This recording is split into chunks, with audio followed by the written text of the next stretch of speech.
A large crowd gathers before a magnificent, sunlit palace, their backs to the viewer. A woman with long, white hair, dressed in an ornate blue gown, stands before two guards at a grand set of doors. A man with white hair and a fur-collared cape joins the woman in the blue gown. The white-haired man smirks and extends his hand to the white-haired woman, who smiles in return. Wearing a golden crown, the white-haired woman declares with a radiant smile, "This is me." A voice asks if the emperor and princess have arrived, revealing the story of how she was recognized as royalty after a humble past. The newly crowned princess reaches forward with a bright smile, her somber past self reflected behind her. The story shifts to a year ago in the vast Altrasia imperial capital, Edelweiss. A white-haired girl named Freya is greeted by a townsperson while walking through a bustling market. Freya explains she's enjoying a day of shopping after working at the hospital for a month, reflecting on her initial surprise at the city's crowds. In a flashback, Freya recalls her past, leaving her aunt and two younger brothers in a small northern village after her parents' death. Having finished shopping, Freya decides to take a walk but is distracted by a hooded girl arguing with a merchant. The hooded girl angrily insists she has money, but the merchant states he can't make change for her currency. Freya watches the commotion, guessing the frustrated girl might be the child of a noblewoman. As she listens, Freya realizes the hooded girl is likely carrying only valuable gold coins. Freya is struck by the girl's familiar appearance, just as she notices a group of menacing men eyeing her. The hooded girl senses danger as the men close in, but a voice suddenly calls out, claiming to have been looking for her. Freya unexpectedly grabs the hooded girl's hand, pulling her away from the looming threat. Stunned, Freya stares at the hooded girl, whose face is a near-perfect mirror of her own, and asks who she is. Freya quickly pays the merchant, telling the hooded girl their boss is waiting and they must leave immediately. Dragging the girl to safety, Freya claims her guards are waiting nearby, earning a grateful thank you from the rescued girl. Now sitting on a bench, Freya warns the upset girl that she was being targeted and shouldn't display gold coins so openly. The hooded girl admits she's only ever seen gold coins, so Freya explains that commoners use copper and silver. Admitting she's never spent much money, the hooded girl's naivete makes Freya think she's beautiful, like a jewel. Freya observes that the girl seems to be alone for a reason, while the girl sadly confirms she doesn't want to be. The hooded girl takes Freya's hand just as Freya remembers something. With a cheerful smile, Freya offers the hooded girl a sandwich. The hooded girl looks at the sandwich with a surprised expression. As the hooded girl eats, Freya mentions she has been thinking about something.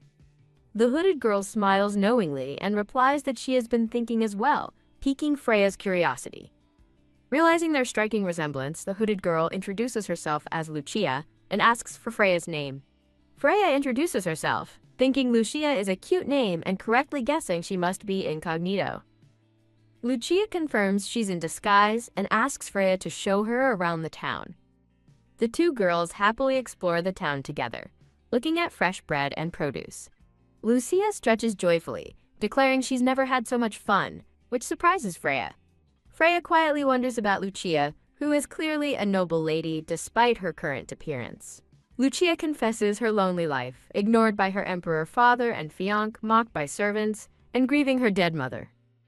A vision of a cold-looking man with black hair and red eyes appears, representing Lucia's uncaring fiancé. Lucia trails off when speaking of her father, as an image of the white-haired emperor from the beginning appears. Flashes of sorrowful memories appear, the emperor's jeweled brooch, Lucia's tears, and her hand falling limp. Lucia brushes off Freya's concern, bitterly stating that nothing good ever happens to her. Freya realizes her assumption was wrong. She feels sympathy for Lucia, understanding that her life must be difficult. Freya admits that despite Lucia's hardships, she feels a bit jealous, leaving Lucia confused. Clenching her fist, Freya confesses her desire to study so she can leave her tailoring job for something better. Freya hopes a better job would allow her brothers to return home. Hearing this, Lucia admits she is jealous that Freya can go to school. Lucia remarks on how the townspeople love Freya, contrasting Freya's freedom with her own trapped existence. After a moment of silent thought, Lucia looks at Freya with newfound resolve. Turning away slightly, Lucia prepares to ask Freya for one last favor. In a swirl of golden light, Lucia excitedly exclaims that Freya is just like her. Freya, now dressed in Lucia's elegant light blue dress, gives a gentle, warm smile. Lucia, now in Freya's clothes, marvels at the beautiful dress Freya wears, wondering if she dresses like that daily. Radiant in her new commoner's attire, Lucia smiles, surrounded by a cascade of sunlit flowers. Freya, wearing Lucia's gown, is struck by their identical appearance, but questions Lucia's hood before calling out to her. As the sun sets on the town, Lucia reminds Freya of her earlier wish to study. After Freya confirms her desire, Lucia brightly proposes that they switch places for a while. Utterly shocked by the audacious suggestion, Freya can only stare in disbelief. Lucia explains her plan. She wants to live as a commoner, while Freya can get the best education at the Imperial Palace. Proposing it as an equal deal, Lucia smiles, leaving Freya to stammer in shock at the mention of the palace. Just as a nobleman dismisses his men, they spot Freya in the princess's dress and shout, "There she is!" Lucia smirks mischievously, bidding farewell to the princess as a bewildered Freya begs her to wait. Imperial guards seize Freya, declaring they've been searching for her while knocking Lucia to the ground in their haste. As Lucia is swept away, a panicked Freya is dragged off, realizing with horror that this is really happening. The scene shifts to a vast and lonely blue room, where Freya sits looking small and lost. In a simple nightgown, Freya sits on an ornate bed, her expression filled with misery and confusion. Upon arriving at the castle, Freya is roughly bathed by maids who call her dirty and demand her cooperation. A maid glances at the unlit fireplace, telling Freya to rest and not to worry about them lighting it. Freya reflects on her situation so far, remembering the hooded Lucia as she sits alone in her room. The weight of her impersonation crashes down on Freya as she imagines the disastrous consequences, fearing she'll be executed if caught. Resolved, Freya steels herself with the thought that she cannot afford to be discovered at any cost. A new day begins as a small bird chirps on a branch outside a palace window. A maid enters to wake Freya, chiding her for sleeping so late as a groggy Freya apologizes. Waking in a daze, Freya asks where she is, earning a sharp rebuke from the maid for forgetfulness. Freya's eyes snap open as she gives herself a mental shake, reminding herself she must act as Lucia in the palace. Now fully alert, Freya composes herself, ready to face the challenges of her new role. Observing the maid, Freya realizes she's a dressing maid and deduces that the princess requires help changing clothes. Freya discovers that the life of a princess is a whirlwind of endless lessons and etiquette, far busier than she imagined. Immersed in a schedule packed with demanding lessons, Freya is most shocked that no one has noticed she's an imposter. In a moment of fear, Freya holds a mask before her face, symbolizing her dangerous deception. Walking through the palace halls, Freya finds it unbelievable that no one is suspicious and realizes something else is at play. Freya overhears maids gossiping about the princess, mocking her for running away crying pathetically the day before. As the maids whisper that they'd be too embarrassed to show their face, Freya's expression hardens with anger. Freya confronts the startled maids, coolly asking if she isn't allowed to walk freely in her own home. With a disarmingly sweet smile, she asks if they were discussing something secret, causing a maid to deny it nervously. The intimidated maids bow deeply as Freya stands over them with a commanding presence. Freya challenges the maids directly, telling them to say whatever they have to say to her face. Silenced by her directness, the gossiping maids stand stiffly, unable to respond. Alone again, Freya sits in frustration, realizing that despite her being missing for a day, not one person showed any concern. She concludes with bitterness that absolutely no one in the entire residence cares about the real princess. Lost in thought, Freya quietly contemplates the loveless reality of Lucia's life in the palace. Her eyes flash with determination as she clenches her fist, deciding to take matters into her own hands. The next morning, Freya is already awake and waiting when the maid arrives, curtly telling her, "You're late." Sitting on her bed in a simple blue nightgown, Freya greets the new day with a bright, determined smile. While studying, Freya reflects that Lucia, though clueless, isn't a bad person, and notes the servant's superficial use of honorifics. She recalls the staff's true feelings: dismissive maids, disdainful butlers, and a condescending tutor, all showing zero respect for Lucia. Determined to survive, Freya resolves to do what's necessary to avoid execution if she's discovered. To achieve her goal, she sits in a magnificent library, ready to immerse herself in learning new skills. Palace gossip begins to circulate about the princess's sudden diligence in her studies, leaving many to wonder what changed. While having tea, Freya's calm facade crumbles as she overhears maids whispering behind her, fuming that she can hear them. Freya's anger boils over as she slams her fist down, startling the gossiping maids with her outburst. She quietly wonders about the cheerful girl she met, questioning if Lucia's bright personality was merely a facade for the palace. A nervous red-haired maid with a tea cart apologizes to Freya for the delay. The maid frets internally, terrified of making a mistake while serving the princess, who everyone says is acting strangely. Recalling how other maids forced this duty upon her, the new maid's hands tremble as she grips the teapot. Freya notices the maid's distress, wondering if she's all right, and gently calls out to her. Startled by Freya's voice, the maid cries out, "Eek!" and loses her grip on the teapot. With a cry of "Careful," Freya lunges forward, grabbing the falling teapot just in time. The stunned maid looks on in silent confusion as Freya holds her arm protectively. Freya gives the young maid a warm, reassuring smile, surrounded by a gentle, sparkling aura. Flustered, the red-haired maid quickly stammers that she's fine. As tea spills everywhere, the horrified maid drops to her knees, begging for forgiveness. Freya calmly dismisses the spill, but internally worries about cleaning Lucia's dress. More concerned for the maid, Freya asks if she was burned. The maid quickly assures her she's completely fine. While Freya calls for help, the maid thinks that the rumors about an awkward, short-tempered princess must be wrong. The maid is touched, thinking that the princess's gentle nature resembles pure white lilies. The scene shifts to the Grand Palace, where a week has now passed since Freya took Lucia's place. Reading a book, Freya finds it strange that there has been no word from Lucia and that her deception hasn't been exposed. She ponders Lucia's family, recalling that while her mother passed away, the Emperor is still alive. The realization that Lucia still has a father dawns on her. Looking through a history book, she finds a portrait of the white-haired Emperor, confirming Lucia has a father. The text describes him as Victor, the current Emperor of Altrasia, who has a military background. She reads on, learning that the original heir, Victor's older brother, was poisoned while Victor was away on an expedition. Following his brother's assassination, Victor claimed the throne after a bloody battle for succession. His reign is based on merit, evaluating the nobility and creating systems to employ talented commoners, and he is popular for his focus on education. An image shows happy commoner children learning to read, a testament to his policies. However, this ruthless emperor, Lucia's father, is also known for dismissing anyone he deems incompetent, ruling with absolute meritocracy.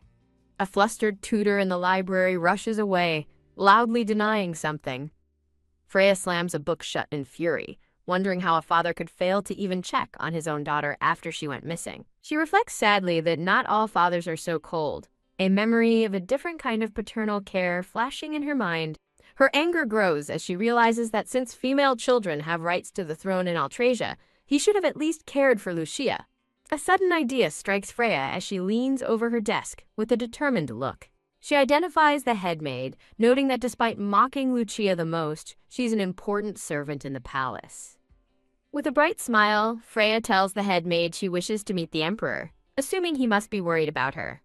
As Freya explains her plan, the headmaid scoffs with a condescending smirk, thinking the princess is completely unaware of her own situation. The headmaid mockingly asks if Freya lost her senses while in town, leaving her utterly shocked. Looking down on her with disdain, the headmaid declares that there is no way His Majesty would ever agree to meet the princess. The headmaid continues her tirade, condescendingly asking how she can't understand that the Emperor has never paid attention to her nonsense before. Turning her back, the maid tells Freya her request is audacious and warns her not to bother her with such useless matters again. Freya stands frozen in shock, stammering as she tries to process the maid's blatant disrespect. Clenching her fists in her dress, Freya seethes with anger, thinking the maid is being unbearably rude. Stomping away, Freya fumes that a daughter needing permission to see her own father is ridiculous and that he is the worst parent imaginable.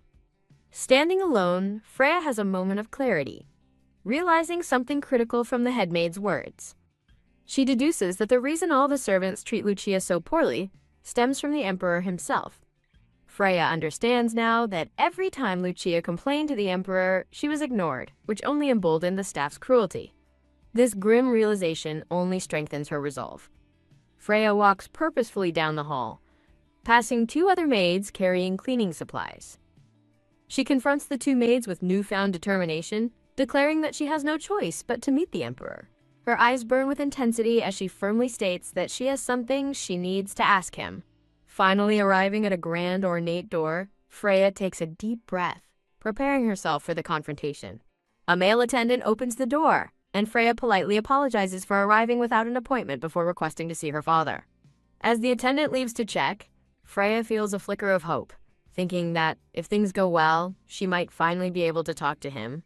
A cold, disembodied voice commands to send her away, leaving the white-haired girl utterly stunned. The male attendant protests, but the emperor icily repeats his command to send her away without so much as a glance. As she's led away, Freya is devastated, unable to believe a father would dismiss his own daughter without even looking at her. She is quickly pulled away from the emperor's door by the attendant. Refusing to be dismissed so easily, Freya forcefully pushes past the attendant, shouting for them to wait. Bursting into the office, she comes face to face with the man at the desk, realizing this is Lucia's father. Sitting before a brightly lit window, the white-haired emperor's silhouette is cold and imposing. His piercing gaze sends a chill down her spine. She thinks that's no way a father should ever look at his daughter.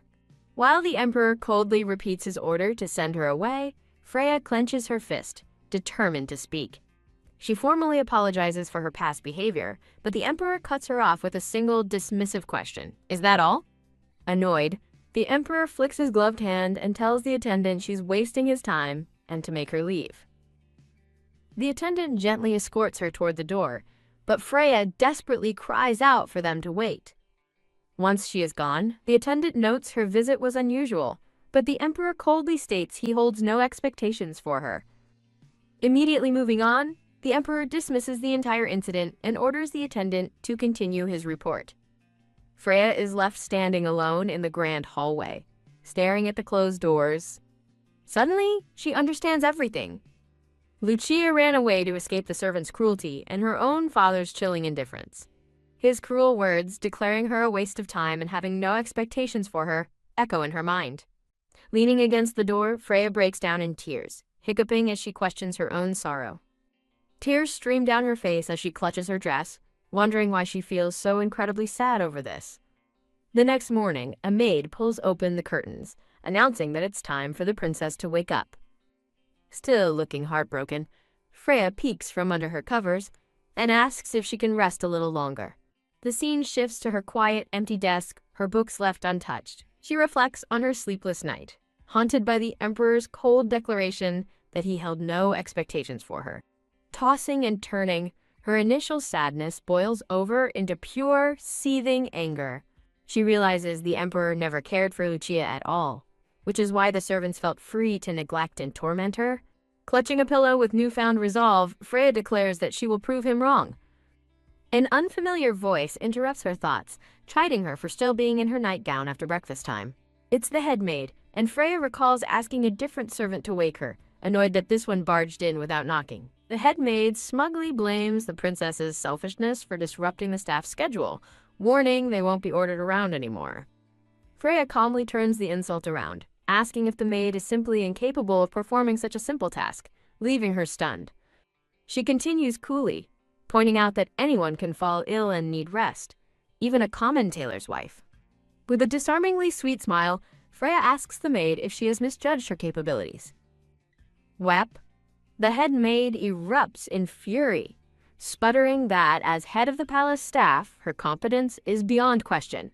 As punishment for her perceived insolence, the maid declares Freya will receive no breakfast or lunch, hoping she'll reflect on her position.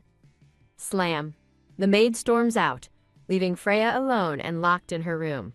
Freya is left in disbelief, wondering if it's truly normal for a servant to punish their master by withholding meals. Her thoughts drift to her time at the bakery, recalling she was too busy helping with orders to eat anything herself. As she resigns herself to waiting for dinner, a golden bird unexpectedly lands on her windowsill. Surprised, she notices a small, rolled-up paper tied to the bird's leg and wonders where it came from. The bird hops onto her shoulder as she unrolls the note, her eyes widening in realization as she reads. A vision of a cloaked Lucia appears. Freya now knows for certain the letter is from the real princess. Hearing a knock, Freya quickly moves to the door and calls for the person to come in. A timid, red-haired maid peeks in, and Freya is surprised to see a familiar face. She immediately recognizes the girl as the young maid, who had spilled tea on her dress before. The red-haired maid nervously explains she heard the princess wasn't getting any breakfast and came to check on her.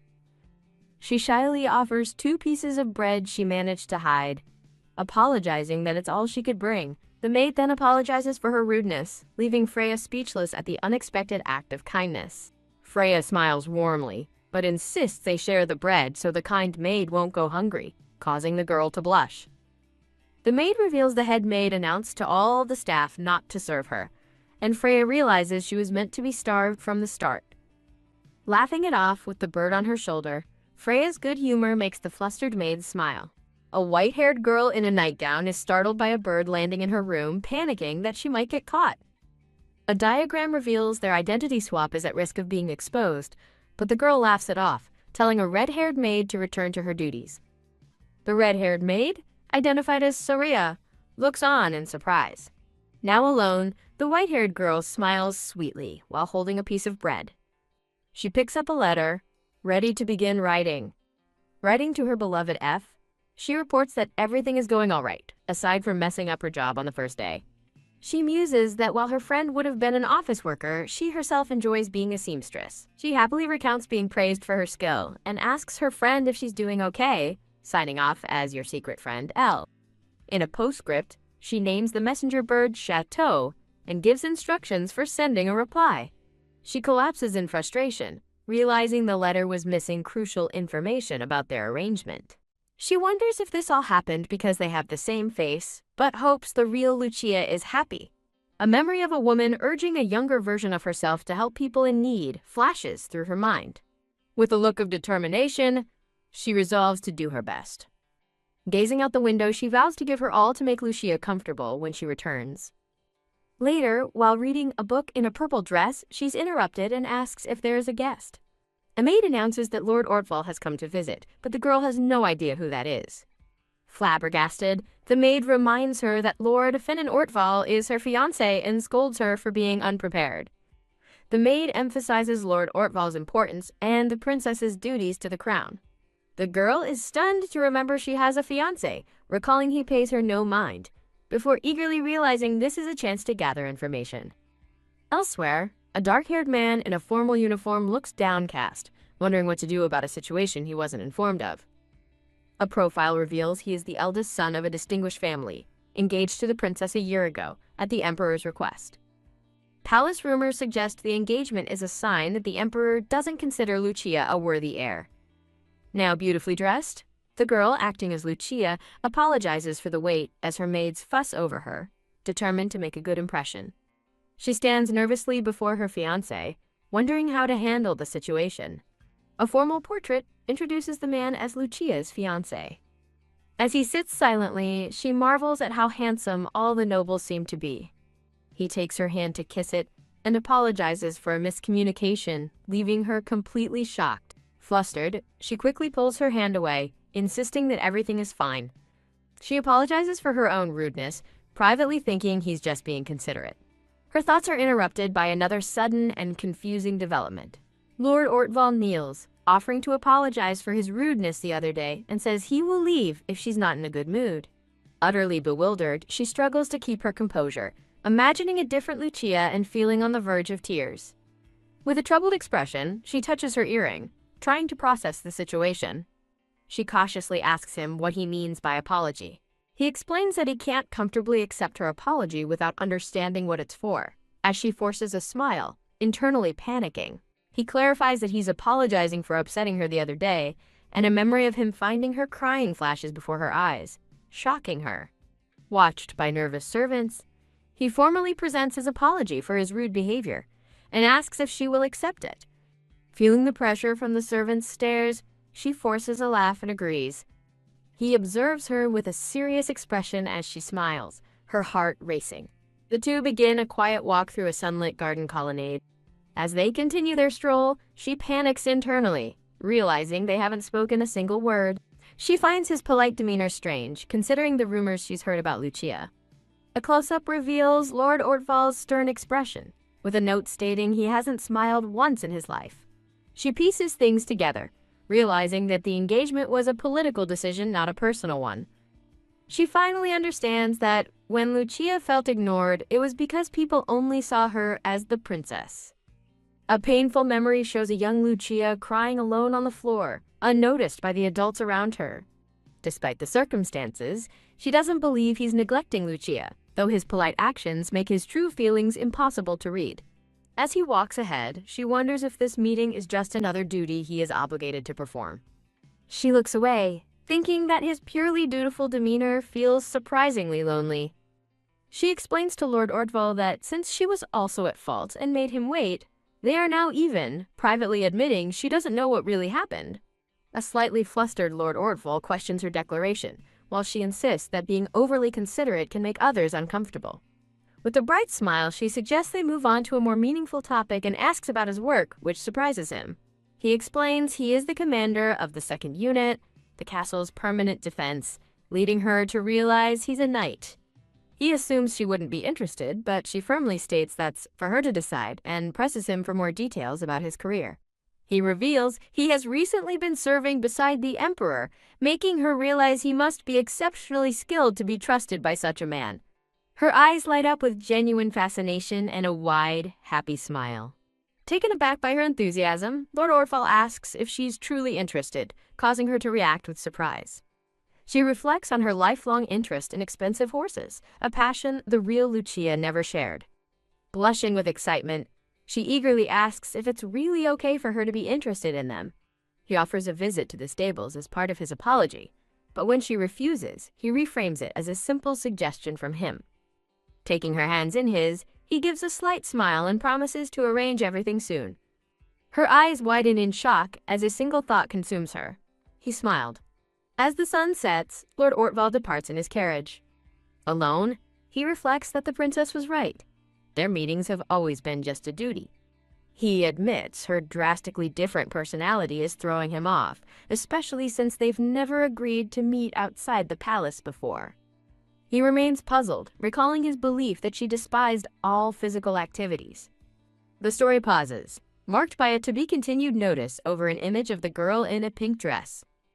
Narration reveals that rumors of the princess's strange new behavior are spreading throughout Windsor Palace. A brown-haired headmaid recalls how the princess never used to talk back to her during all the years she's managed the palace. The headmaid remembers her first meeting with the young princess, recalling how she smiled in satisfaction.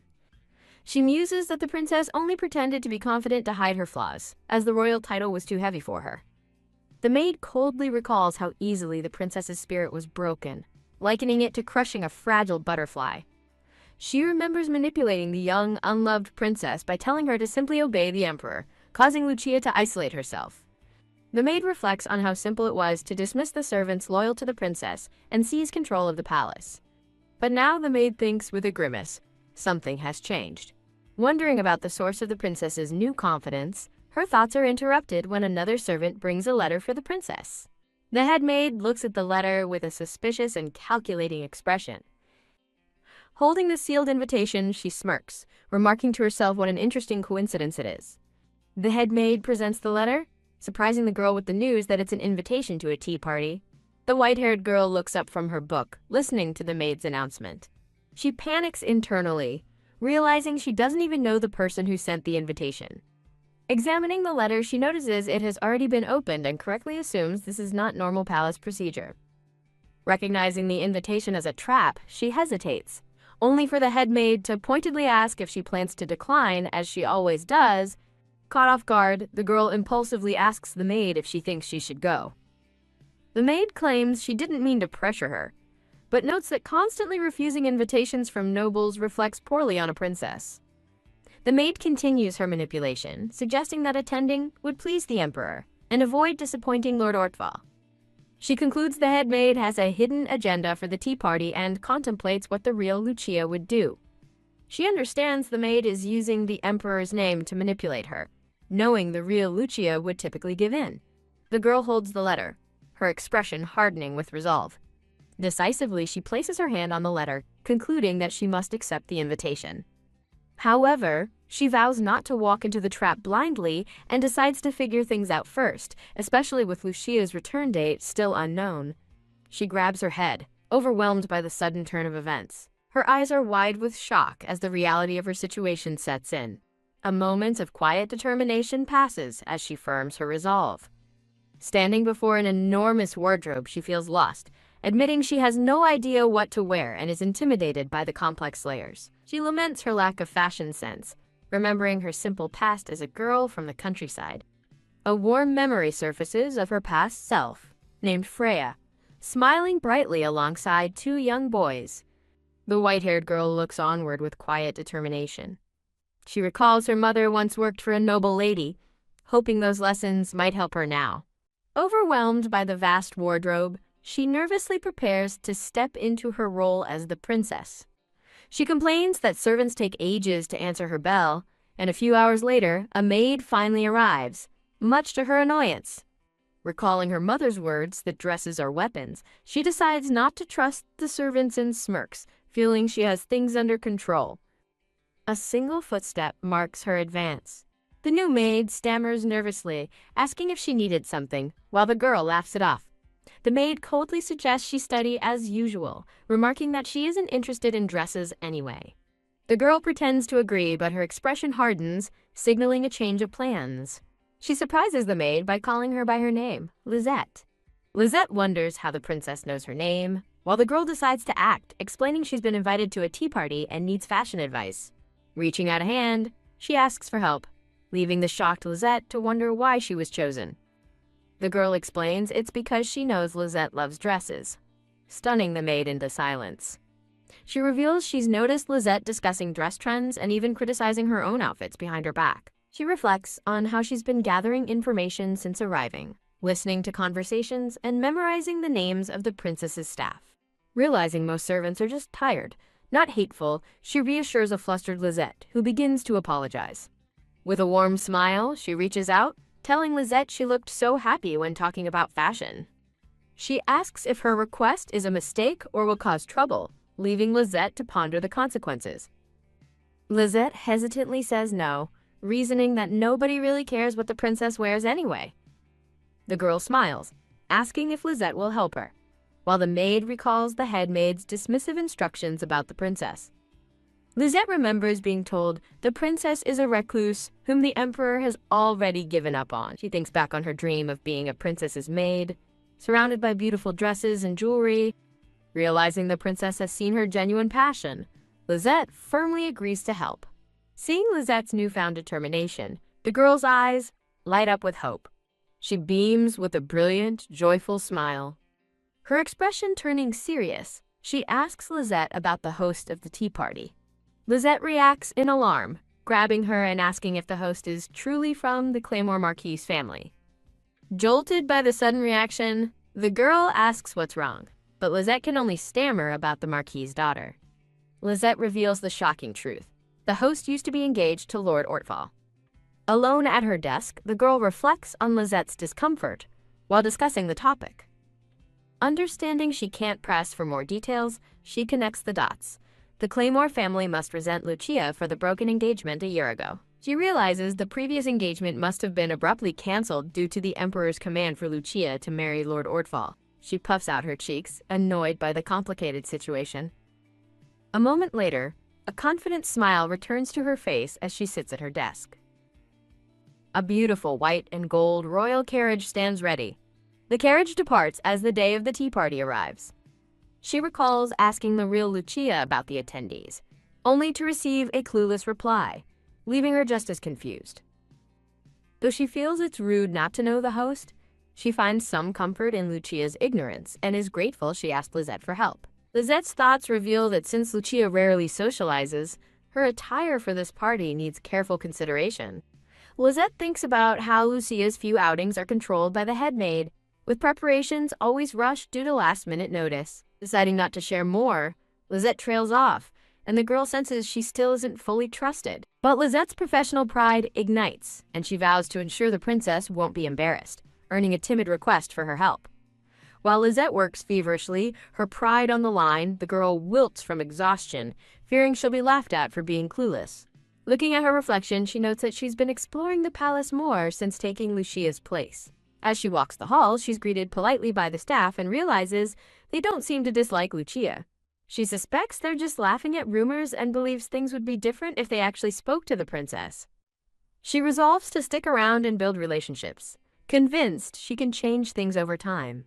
Terrified by the thought of a guillotine, she renews her commitment to fix Lucia's image and avoid execution. The royal carriage pulls up to a grand, ornate gate. The gates swing open, revealing the destination, the Marquise Claymore's mansion. Upon arrival, the girl is formally welcomed to the mansion by a blonde woman in a pink dress. The blonde woman is introduced as Adelia, the eldest daughter of the Claymore Marquise family. Adelia gives a warm, welcoming smile. The girl is momentarily stunned, blushing as she thinks how gorgeous Adelia is. Noticing Lucia's stunned reaction, Adelia kindly asks if something is wrong. She quickly recalls royal etiquette, realizing she almost bowed inappropriately, and thinks Adelia might actually like her.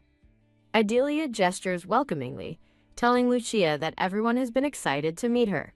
The girl reconsiders her initial suspicions, thinking that perhaps Adelia is nicer than she thought. The scene pans over a lively tea party, filled with the cheerful chatter of young noblewomen. Suddenly, the girl feels a chill as she senses a dark atmosphere and sees visions of the other ladies whispering. Clasping her hands together, she resolves to simply keep smiling for now. Forcing a pleasant expression, Lucia offers a polite greeting to the other guests. She apologizes for her late arrival, noting that she seems to be the last one to get there. The other ladies quickly reassure her, expressing what an honor it is to finally meet her in person. As the tea party proceeds, she reflects that since Lucia rarely attended such events, she doesn't know anyone's names. Looking over the lavish spread of desserts, she concludes it's understandable that she's unfamiliar with the guests. Adelia engages in pleasant conversation with the other young women at the lavishly set table. While sipping her tea, Lucia wonders if she's just overthinking things, but then notices the other girls whispering again. As a large raven flies over the garden party, an unseen voice begins a new topic. Adelia turns to the girl and asks what she typically does with her free time. A heavy feeling descends as the cheerful mood vanishes, replaced by an ominous aura and dark birds swirling around her. Maintaining her composure, she smiles and says that with so much to learn, she spends most of her time studying. Adelia feigns admiration while another girl comments that it makes sense for someone who will inherit the throne. Adelia expresses faux concern, asking if inviting her was trouble, since she's usually a recluse and getting ready must have been difficult. In that moment, the girl senses a hidden signal as Adelia suddenly pivots, claiming she knows little about politics. Adelia then mentions that Sir Fennon is always with the Emperor, suggesting his position must be quite difficult. Her friendly facade cracks, and the girl stares back, now understanding the true, malicious intent behind the conversation. The scene flashes back to a simple room, where a white-haired woman works at a desk surrounded by fabric. The woman, the real Lucia, is shown quietly sitting and working in solitude. She recalls asking someone about Lady Claymore after receiving her invitation, and the person claimed not to know her, a memory Lucia now recognizes as a lie. Lucia reflects that she does know Adelia, who debuted at 14 and was the first person to ever send her a party invitation. She recalls how suffocating life in the palace felt, longing for a way out. At the time, she had naively hoped that stepping out into society might help her make a friend. Lucia remembers receiving the invitation and thinks to herself that the girl who took her place is a truly strong person. Back at the party, the girl looks on in confusion, trying to piece everything together. Lucia's memory reveals the truth. Adelia smiled sweetly at her debut while orchestrating the other nobles to shun and isolate her, a shocking betrayal. A shadowy hand surrounded by thorns symbolizes the carefully laid trap. The illusion shatters as Adelia smirks, watching the girl's teacup fall and spill its contents. In her room, the real Lucia cries, worrying that the girl who took her place will be okay. Lucia laments that nobles always cover up scandals and resolves not to be a burden to the new princess anymore. She remains at her desk, lost in somber, silent thought. At the tea party, Adelia's question about Lord Fennon hangs in the air, the other ladies watching expectantly. The girl finally understands. Lucia wasn't a recluse by choice. She stayed in her room to protect herself from this cruelty. Adelia's voice echoes, innocently asking about a typical day for an imperial princess. The girl sees the web of isolation woven around Lucia, the emperor's distrust, the staff's neglect, and realizes it was all a trap. She recalls the seemingly innocent question about Lord Fennon, now understanding its loaded implication. Adelia's triumphant, knowing smile confirms she has sprung her trap. It all makes sense now. She realizes everyone has been looking down on Lucia from the very beginning. Sitting back to back with a phantom of the real Lucia, she thinks there must be more to this situation. The headmaid's dismissive words flash in her mind, revealing that the staff's attitude was a direct reflection of the emperor's indifference. Her mind races, connecting the dots between the engagement, Lord Oscar's succession, and Lord Ordvar's increasing time with the emperor. A flashback shows a dark-haired man thinking about how he's been by His Majesty's side more often lately. As the girl stands lost in thought, a close-up on Adelia reveals her sinister belief that she can finally read her rival's mind. She fully grasps the crushing reality she never understood before. The emperor does not love her, leaving her isolated and vulnerable. The painful understanding consumes her, as she realizes how much more Lucia must have suffered through this all alone. Thinking back, she realizes her feeling of walking through a minefield was right, because they truly intended to hurt Lucia. She now understands the entire tea party was a setup to provoke Lucia's rumored temper and create juicy gossip for the nobles. They deliberately wanted to reopen old wounds, targeting her with the cruelest intentions, and she realizes people like Adelia are at the center of it. A cold fury settles in her eyes as she concludes that people like Adelia are the ones she despises the most. Adelia presses on, asking about her fiancé Lord Oscar, and recalling a past incident where he disappeared, causing things to go badly after a small mention. But as Adelia waits for a reaction, she grows concerned, wondering why the princess remains so unnervingly calm today. Turning the tables with a bright smile, the girl casually asks Adelia about her own close relationship with Lord Fennon. Startled, Adelia confirms that she and Lord Fennon are childhood friends from well-acquainted families. The girl's smile sharpens as she thinks that Adelia chose to reveal this in front of her, the imperial princess. She innocently points out that since Lord Fennon is always with the emperor, Adelia's claim is strange, demanding to know how she knows his schedule. Leaning forward slightly, she continues her interrogation, asking exactly who told Adelia about Lord Fennon's movements. With a triumphant glint in her eye, she accuses Adelia of keeping track of another woman's fiancé, leaving the blonde girl flushed with fury. The girl knows Adelia is lying. She heard directly from Lord Fennon that he isn't always with the emperor. Adelia leaps to her feet, flustered and indignant, but the girl coolly remarks, "Wow, so you do know who you're talking to." Adelia freezes in shock as the girl's expression turns icy, thinking that Adelia has been incredibly rude from the very start. She calls out Adelia's earlier condescending remark, questioning why anyone who understood her royal position would assume a simple tea party is difficult. As Adelia stands speechless, the girl advises her to choose her words more carefully in the future if that wasn't her intention.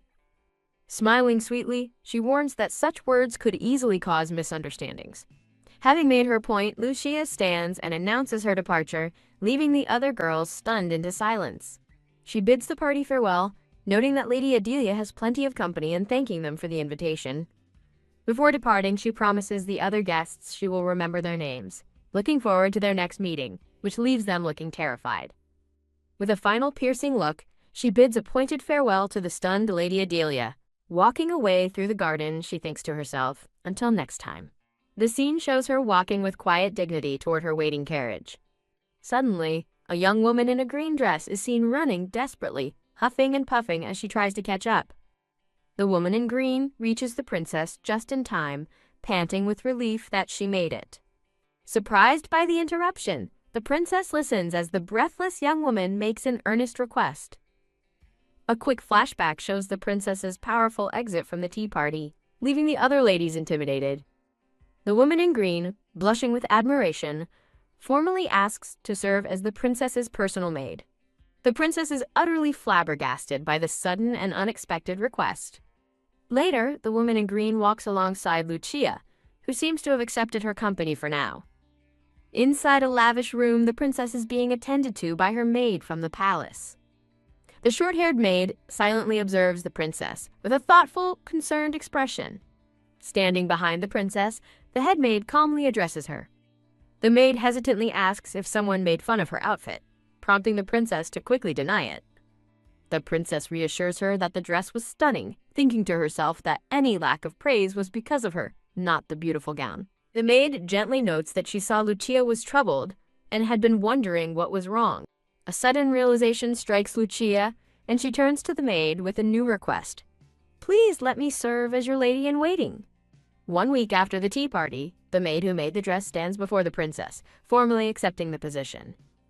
Emily Noblesse. Background information reveals Emily is a baron's daughter whose family cannot oppose the empress, which is why she acts like a maid. Lucia reflects on her initial hesitation to accept Emily, feeling unworthy, but recalls the events of the tea party. Remembering Emily helping her into the carriage, Lucia admits it felt like love at first sight.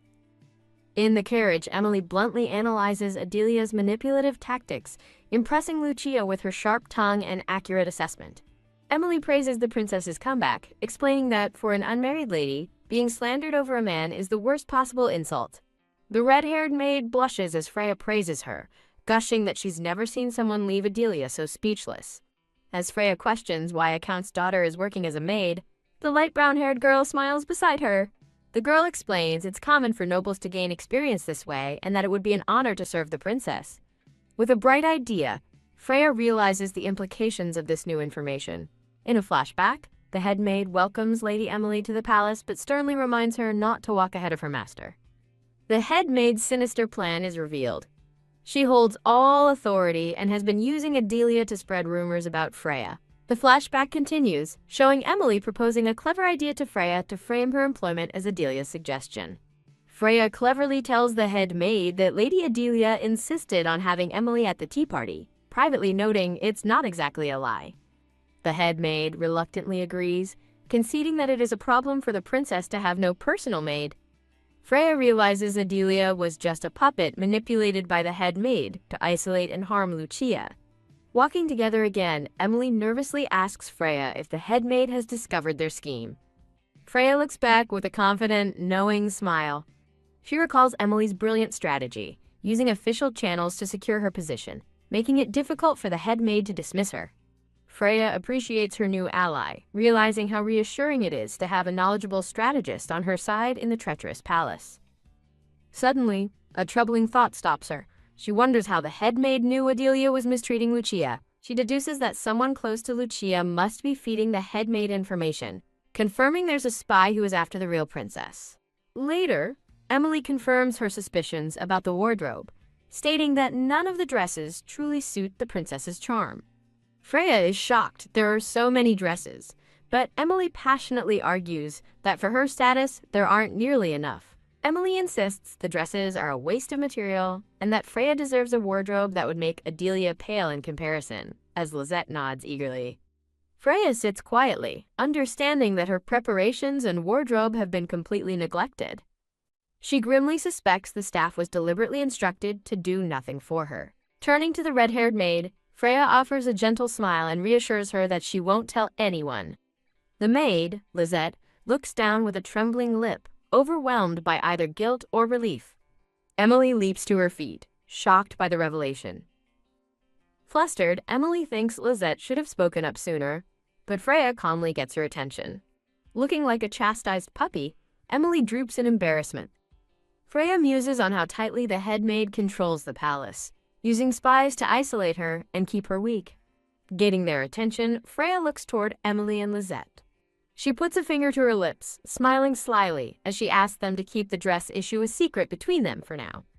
Meanwhile, the Emperor is lost in thought, as his attendant, Alf, reports on state affairs, trying to get his attention. The Emperor stares blankly ahead, his mind clearly elsewhere. A faint vision of a smiling, blonde-haired woman appears before him. The Emperor quietly calls his attendant's name, and Alf immediately responds. As they walk, Freya's hand reaches out to stop the Emperor. She interrupts them, apologizing but insisting she needs to ask him something important. The Emperor coldly dismisses her, but Freya promises to leave as soon as she has her answer. Though his attendant questions her, Freya stands her ground, stating her query is vital. With newfound confidence, Freya places a hand over her heart, ready to ask her crucial question. She looks him in the eye and asks directly, "Is Windsor Palace under my control?" As she speaks, a ghostly image of the Emperor standing with a blonde-haired woman overlays the scene. A close-up reveals the gentle, smiling face of the blonde woman from his memory. Freya stands her ground, her expression resolute as she awaits his answer. The Emperor questions why she would ask something so obvious. With a disarming smile, Freya explains she needed to hear it from him no matter how silly it seemed. Thanking him, she quickly curtsies and departs, leaving a surprised Alf calling after her.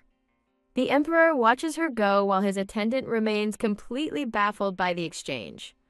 Freya walks away with purpose, her elegant dress trailing on the sparkling floor. The Emperor gazes after her, his expression thoughtful and unreadable. That night, the Emperor sits at his desk, writing by candlelight against a backdrop of a starry sky. He is lost in a memory of a blonde woman and a young girl in the snow, murmuring that he still remembers. The Emperor remembers the blonde-haired woman, recalling the vivid color of her golden eyes. Lost in thought, he sits alone, remembering how their eyes met earlier that day. He recalls Freya in her blue dress, realizing it was the first time in a long while he'd been reminded of the woman from his past. A memory of the blonde woman emerges, standing regal and serene among white roses in the snow. A narration explains that Lucia's mother, the former Empress Fraulet, was from the isolated but loyal northern territories. A bloody sword signifies the purges that put him on the throne. Fraulet was chosen as empress for her lack of political ties, ensuring she couldn't conspire against him. Fraulet arrived at the palace with only 2 maids and few possessions, leading the Emperor to wonder if she planned for only one child to avoid succession disputes. He remembers her fearless smile as she called him an extreme man, and how her lack of fear was what surprised him most. In the memory, he sits with Fraulet and agrees to her wishes, telling her they can do it if it brings her peace. She vowed to become a person he could believe in, an unbreakable branch, as he watched her with a heavy heart. He reflects on his ruthless rise to power, eliminating all rivals, even family, and the rumors that he murdered the crown prince. Despite every reason to fear him, he remembers she was always smiling as he took her hand. He recalls that after their child was born, his focus on reforms meant they hardly spent any time together as a family. Then, one day she suddenly died of illness, and he saw their daughter again for the first time in a long while. He remembers seeing young Lucia, whose terrified golden eyes didn't resemble her mother's at all. The fear in his daughter's eyes only grew, so he had her removed from the palace, and her presence in his life gradually faded. He remembers the moment he decided to stop thinking about her altogether, his hands framing her in his memory. Back in the present, he sits at his desk, wondering why she is suddenly on his mind now. He recalls his recent encounter with Freya in the palace hallway. Questioning why he's thinking of her now, his memory flashes back to the moment Freya took his hand. A new day begins at the sunlit palace as a voice wishes a good morning. Freya reflects that a month has passed since she took Lucia's place as 2 maids greet her politely. She smiles, pleased that her efforts are working as more staff members greet her kindly, some even initiating conversation. Believing that relationships start with a simple greeting, she walks on, feeling hopeful. As she walks down the hall, she nearly bumps into a stern-looking older nobleman. The man apologizes, but Freya cheerfully says it's fine. He seems flustered and quickly leaves. The man glances back with a scowl, thinking she shouldn't get carried away, as Freya realizes some people are still closed off to her. Later, while Freya is reading, Emily informs her that someone has arrived. The head maid enters, accusing Freya of wasting time wandering the halls instead of studying, confirming she remains a major obstacle. Freya calmly counters that she has been studying, and questions if there's an issue with her speaking to the maids. Though the head maid concedes the point, she patronizingly criticizes Freya for having too much free time, implying a lack of self-awareness. The head maid escalates her attack, claiming Freya's manners have become sloppy and referring to her as the commoner, causing Freya to tremble in silent anger. The head maid warns that her current conduct is unacceptable for public appearances and will make people question who the real princess is. With a sinister smile, she advises Freya not to disgrace herself, leaving Freya glaring after her. After the head maid leaves, Emily and another maid stand by, flustered by the confrontation. The grand doors slam shut, marking the head maid's departure. Freya mutters about the vile woman under her breath, while Emily looks on in stunned confusion. Emily suddenly erupts in fury, shouting about the head maid's insolence and threatening to take her head off as Freya tries to calm her down. Clenching her fist, Emily seethes that she would have crushed the head maid if not for Freya's order to stay quiet. Thinking that nobles are scary, Freya sighs with a weary smile while Emily anxiously asks if she's all right with being treated that way. Freya reassures her, but admits that she doesn't know how much she can change things while acting as Lucia. She explains her dilemma. She wants to make things comfortable for Lucia's return, but fears changing too much will complicate it. Anxious about her uncertain timeline, she dismisses writing a letter about her dangerous situation and asks to resume their lessons. Freya reflects on how Emily has been an excellent tutor, teaching her about noble society and politics. She is grateful that Emily has never questioned her ignorance, simply accepting it without judgment. Freya feels a pang of guilt for deceiving Emily, who likely assumes Lucia's isolated upbringing is the cause, but Emily changes the subject, asking about charity work. Flustered by the question, Freya remembers looking into education programs for her little brother but quickly deflects, saying it was nothing important. Emily offers to bring related documents from her family's territory and mentions that Freya has the next day off, leaving her confused. In disbelief, Emily asks if the princess has truly forgotten about her important appointment tomorrow. Emily reveals the appointment is with Lord Fennon as Freya's surprised face is reflected in her teacup. In a sun-drenched memory, a man in an ornate green uniform gently holds a woman's hands. A sudden jolt of realization causes a woman's hand to spill her teacup. Emily panics, realizing she forgot something crucial, her mind flashing to a somber-looking Lord Fennon. The scene shifts to the day of horseback riding, where the princess waits with a confident smile. A man in a formal red coat approaches, addressing her as princess. As he asks if she is ready to go, Lucia blushes, feeling awkward that it's just the two of them. The carriage driver waits patiently as the horses stand ready to depart. Inside the carriage, an uncomfortable silence stretches between the princess and the man. To escape the awkwardness, the princess decides to just watch the scenery pass by. As she fidgets nervously, the man watches her with a serious, unreadable expression. Stepping out of the carriage, Lucia is awestruck by the beautiful estate, her worries about the silent ride momentarily forgotten.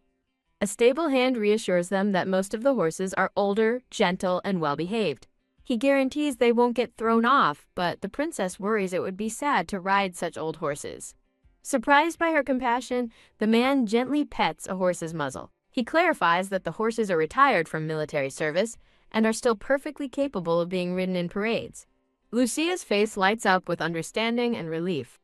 She observes that he smiles at horses, just as he turns to ask if she's bothered by the stable's smell. She cheerfully says she's fine, comparing the smell to cows and leaving him looking utterly confused. In a flustered panic, she claims she read it in a book and quickly points out that her horse is here. A stable hand presents an especially calm horse and asks if she is ready, but the princess looks a little overwhelmed. She takes a deep breath, her eyes sparkling with a mix of excitement and nervousness. She approaches the tall horse, formally introducing herself. Finding the horse adorable, she gently pets its face, placing her trust in the animal. Realizing the horse's height, she wonders aloud how she's supposed to get on. The man leans in close from behind her, whispering for her to pardon him for a moment. He places a firm hand on her waist. With a slight smile, he effortlessly lifts her into the air and onto the saddle. The princess is left utterly speechless and blushing furiously from the sudden intimate contact. He gently guides her hands to the reins, helping her get settled. Noticing her stunned silence, he asks her what's wrong. Mortified, Lucia waves her hands dismissively, insisting nothing is wrong while recalling the intimate moment. He asks if his actions made her uncomfortable, and she immediately denies it. She explains that she was only surprised and it wasn't unpleasant at all. Relieved, he gives her a warm smile, glad to hear it. The princess blushes and turns away, thinking that his charming smile is simply cheating. He advises her to face forward, as horses can sense a rider's nervousness, and she quickly agrees. He asks if she's ready to go, and after her confirmation, they set off on their ride. As they ride through the woods, she thinks about how gentle the horse is, making it easy for a beginner like her. She beams, feeling a sense of freedom and peace while enjoying the fresh air as the man watches her contentedly. Noticing the darkening clouds, he suggests they should probably start heading back. Though she agrees, she looks disappointed, wishing she could have ridden for just a little longer. He offers to bring her again sometime, which catches her by pleasant surprise. Suddenly, a downpour erupts from the sky, startling them both. Seeking shelter, he calmly assesses the situation, guessing it's just a passing shower. He chivalrously drapes his cloak over her shoulders, asking if she is all right. She thanks him as he brushes the damp hair from his face, looking a bit disheveled but still handsome. Noticing her staring, he asks if something is wrong. Winking playfully, Lucia tells him he reminds her of a wet puppy, just like her brothers, though his size makes him more of a big dog. His red eyes widen, taken aback by her unexpected and affectionate teasing. He apologizes sincerely, blaming himself for inviting her and getting her caught in the rain. In the rain, Freya tells the somber Lord Ordval not to apologize, as the weather isn't his fault. Leaning in with a smile, she insists she should apologize for getting him stuck taking shelter with her. Lord Ordval thinks he only stopped because she can't ride at full speed, but tells her he was the one who invited her.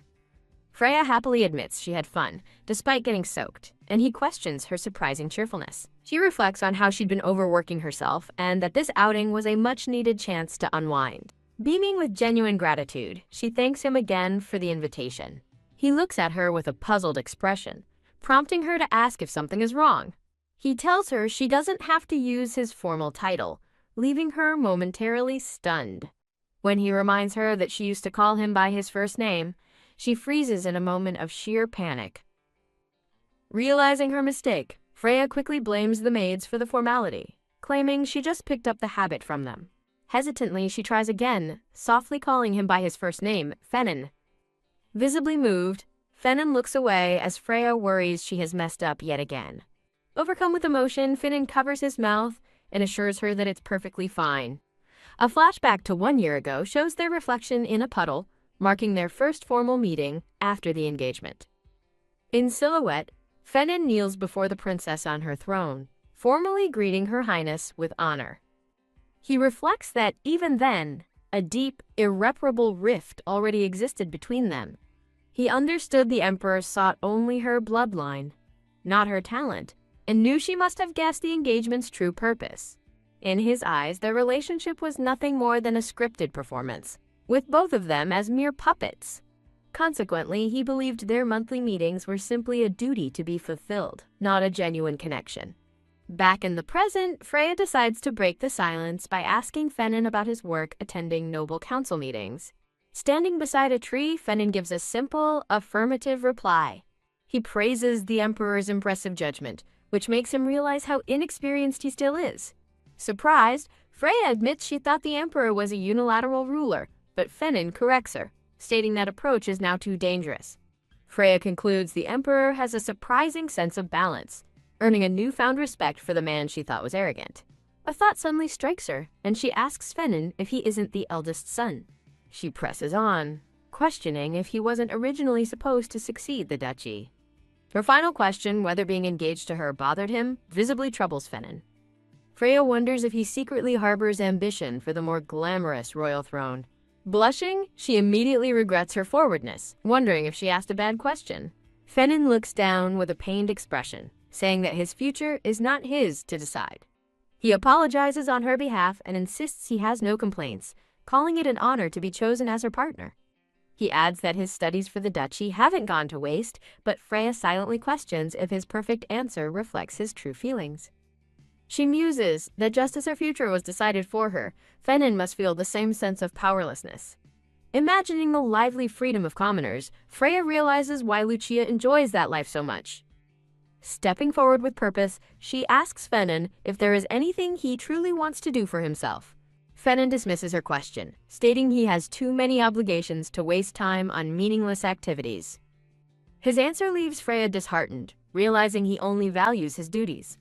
Noticing the rain has stopped, Freya suggests with a smile that they should head back. Now back on their horses, they both agree it's good the sky cleared so quickly. Freya feels a wave of awkwardness, worrying that she said something strange again. She reflects that while she once thought nobles were free, she now sees both Lucia and Fenno are bound by invisible chains. Looking onward, she ponders the importance of dreams and enjoying life beyond just duty and succession. Fenin rides slightly ahead, his back to her as he looks toward the clearing forest. A brilliant rainbow appears in the sky, and Freya points it out with childlike excitement. Fenin turns to look, quietly acknowledging that she's right. Freya watches him, momentarily lost for words. She then asks him directly if he considered sheltering from the rain a waste of time. As they ride through a sun-dappled field, she tells him that only he can decide what has meaning. He looks back, touched, as she explains that the inconvenient rain had meaning because it led them to this moment together. Fenin gazes at her, his expression softening as he takes in her words.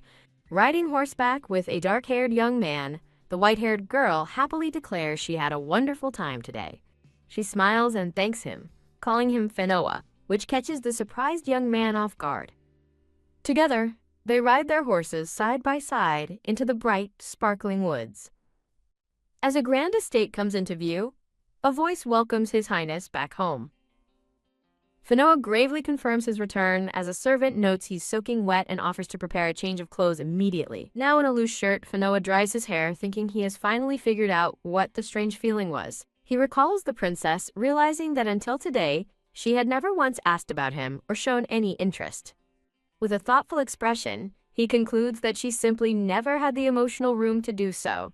Thinking back on their past meetings, he remembers how she was always overwhelmed by her own struggles. He understood the pressure she felt, recalling her lashing out, and realized it was from a feeling of inadequacy. His introspection reveals that all he had ever felt for her before was simple sympathy. Returning to the present, he admits that while he doesn't know why, something about her has definitely changed.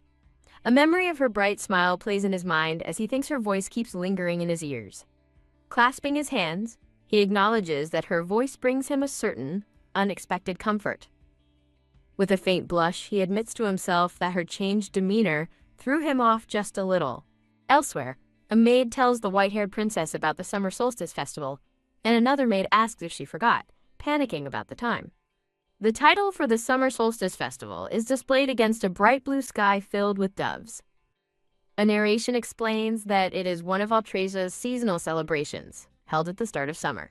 The festival is a time to give thanks for surviving the harsh winter, and to celebrate the early spring harvest. It also serves as a prayer for a bountiful autumn harvest, a fact the princess proudly recalls from a book. Her maid, Lizette, offers to let the princess try her family's perfumes for the festival, as the princess realizes it's a kind gesture for her outdated belongings. The princess gratefully accepts Lizette's offer, causing the maid to flush with happiness. When the princess worries about using items meant for sale, Lizette assures her that her family would be proud to provide their best products.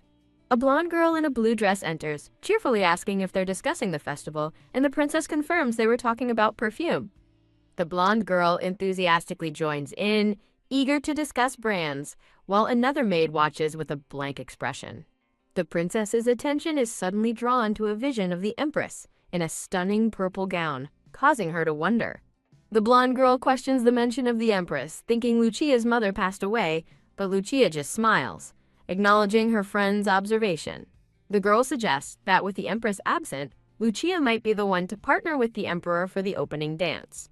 Lucia panics at the thought, while her friend Emily swoons, and a thought bubble notes there's no time for her antics. A narrator describes life in a small, isolated farming village, a stark contrast to the royal court, where news was scarce. Since the emperor lost his wife at a young age, it was only natural that others encouraged him to remarry. Emily clarifies that the empress is still around, but her return was delayed due to her father's poor health. The girl in Lucia's body realizes the empress must have left before she switched places, which is why she never knew. Emily tries to comfort her, noting her pale complexion and suggesting dancing with the Emperor would be nerve-wracking, but the girl is just confused. The horrifying realization strikes her. The cold-blooded Emperor is going to be her dance partner. Huff ha! 3 days later, a hooded Lucia hurries breathlessly through a crowded town. She apologizes to a red-haired girl named Saria for the crazy request of borrowing her day off, but Saria is just honored to help the princess. With a wink, Lucia reassures her it's fine, explaining she's slipped out before and knows the lower city well. She recalls sending a message via her bird, Chateau, immediately after Emily's comment, deciding she had reached her limit and needed to act. She adamantly declares that being the Emperor's dance partner is absolutely impossible. She recounts her plan, checking Saria's schedule, having Lizette provide cover, and pretending to be in the library before sneaking out. Hiding behind some barrels, the hooded girl watches a delivery arrive, thinking her escape was easier than expected. The scene shifts to show the exterior of a charming, half-timbered building. As the hooded girl ascends a staircase, someone's thoughts note that Lucia was supposed to have the day off. A girl in a yellow dress warmly welcomes Freya, and the hooded girl thinks to herself that she's finally met Lucia again. Ha ha ha. Freya laughs at how bold the new Lucia was, but the girl protests that she nearly had a heart attack from the stress. Freya doubles over in laughter, wishing she could have seen the headmaid's face, much to the other girl's exasperation. Freya points out it's easy for her to say, since she's not the cursed princess, but then dismisses the argument by saying no one knows the truth. Changing the subject, Freya excitedly announces she's been put in charge of the next embroidery design, shocking the other girl.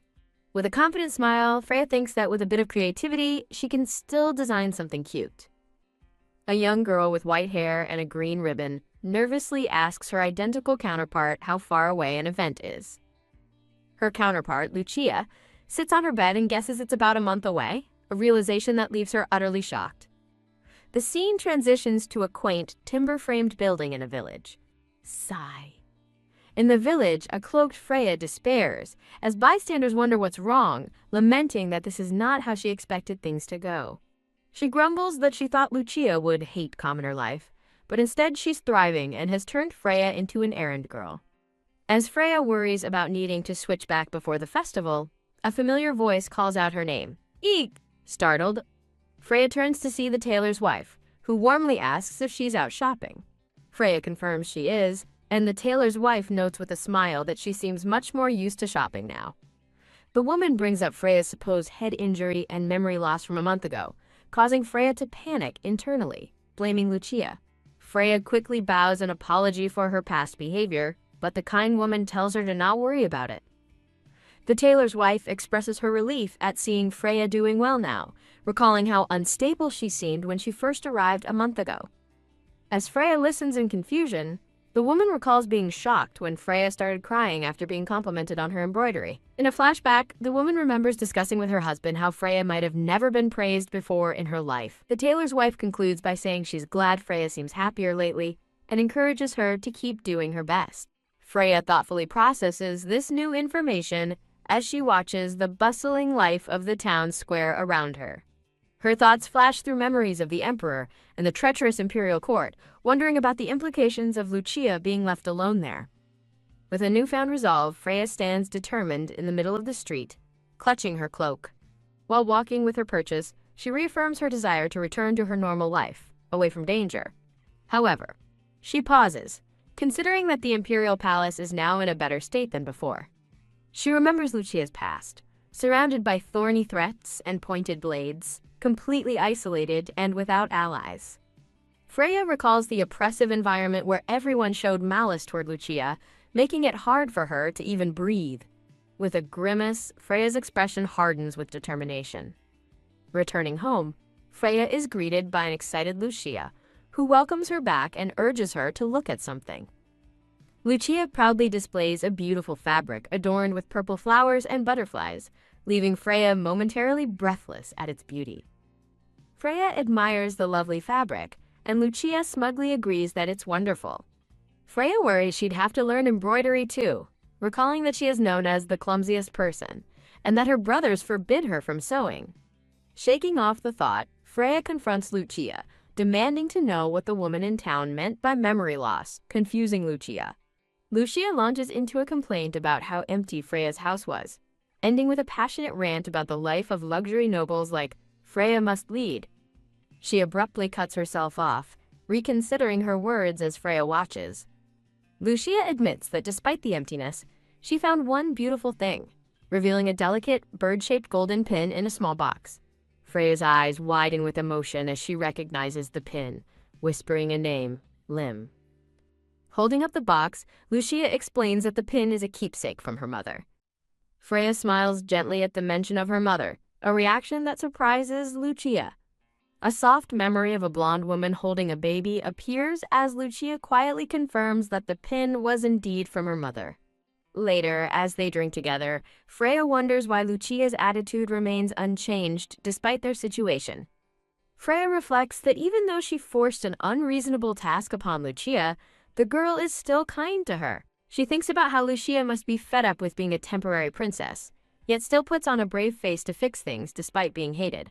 Lucia interrupts her thoughts, calling out her name. Sitting across from her, Lucia asks what Freya must have heard about her in the imperial palace. Freya clenches her fist, wondering if Lucia is looking down on her for being unable to satisfy anyone's expectations. Yes, Freya answers, her gaze steady as Lucia listens. In a surprising gesture, Lucia reaches across and gently takes Freya's hand. Lucia looks at Freya with empathy as she holds her hand. Comparing her own painful life as a caged bird surrounded by snakes, Lucia shows she understands Freya's suffering. Freya explains that her mother died from overwork 2 years ago, sharing that though their situations are different, she understands Lucia's pain. Her tragic story continues with memories of her father's debts and violent nature, which affected her and her brothers. Freya recalls the pain of having no one to help her, a feeling that made her almost give up on trusting others. She then turns to Lucia and asks a simple question. Is it fun being here? Freya remembers how Lucia seemed just as lost as she once was, and how she couldn't bring herself to leave her alone. Lucia smiles, replying that it is fun because everyone accepts her, and that she endured her past by holding on to her mother's love. As memories of a lonely childhood flash by, Freya asks the new Lucia to swap places for just a little while longer. The girl in Lucia's body is stunned speechless by Freya's unexpected request. Freya confidently declares the headmaid is to blame, and vows to increase their allies so Lucia can return more easily. Freya gives her the option to come back anytime, but proposes a plan to do something by the summer solstice festival, which the girl quietly accepts. The girl in Lucia's body stumbles back in flustered acceptance, much to Freya's amusement. As the girl leans against her, Freya smiles warmly, thinking to herself how endearing this princess is. The two share a tender moment, smiling together as the girl in Lucia's body agrees with a simple, yeah. Later, Lucia and Saria walk toward the palace as Saria thanks her. Lucia reassures her she planned to return by evening anyway. Walking alone, Lucia wonders if the Emperor is the key to her plans, but realizes she was too preoccupied to notice the dangers around her. Saria meets her, suggesting a safer back entrance, but Lucia starts to explain about Lizette, unaware of the unseen threads of conspiracy in the palace. A sharp voice calls out, "Milady," and both Lucia and Saria freeze in shock at the approaching maid. The head maid appears with her guards, and Lucia panics, realizing she's been caught sneaking out again. A guard confronts them, accusing Lucia of being unaware of her position as he reaches for Saria. "Kaya!" Saria cries out as the guard violently grabs her arm. The guard cruelly shoves Saria to the ground. "What?" As another guard restrains Lucia, she shouts in disbelief, demanding to know what they're doing. The head maid coldly orders for that to be brought out, and Lucia watches in horror as a whip is presented. Eek, Saria trembles on the ground as the head maid mockingly asks what she's so scared of. The head maid declares that this is a fitting punishment for a maid who deceived the princess. While guards hold Lucia back, the head maid lectures that she has repeatedly warned the princess to be aware of her station. With a cold expression, the head maid says her warnings went unheard. The head maid smiles maliciously as she prepares to punish Saria, telling a horrified Lucia that it can't be helped. Alone in her room, Lucia stares out the window, her bandaged hand pressed against the cold glass. In a flashback, Lucia yells, "Wait!" and demands they let Saria go, ordering her frightened friend to step back. Lucia calmly instructs Saria to obey, while the head maid scoffs, asking what she thinks she's doing.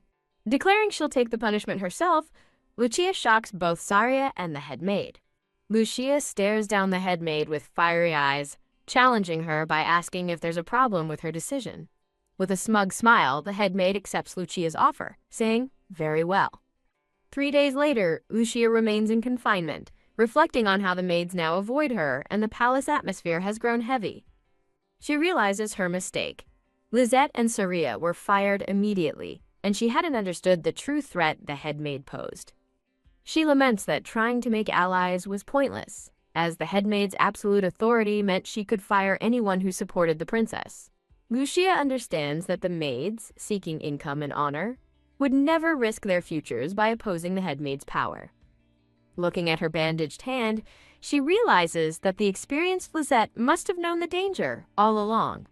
She clenches her fist, thinking that this incident is precisely why her resolve has been set from the very beginning. Tying a sheet to her balcony, Lucia decides she needs an ally in an important position.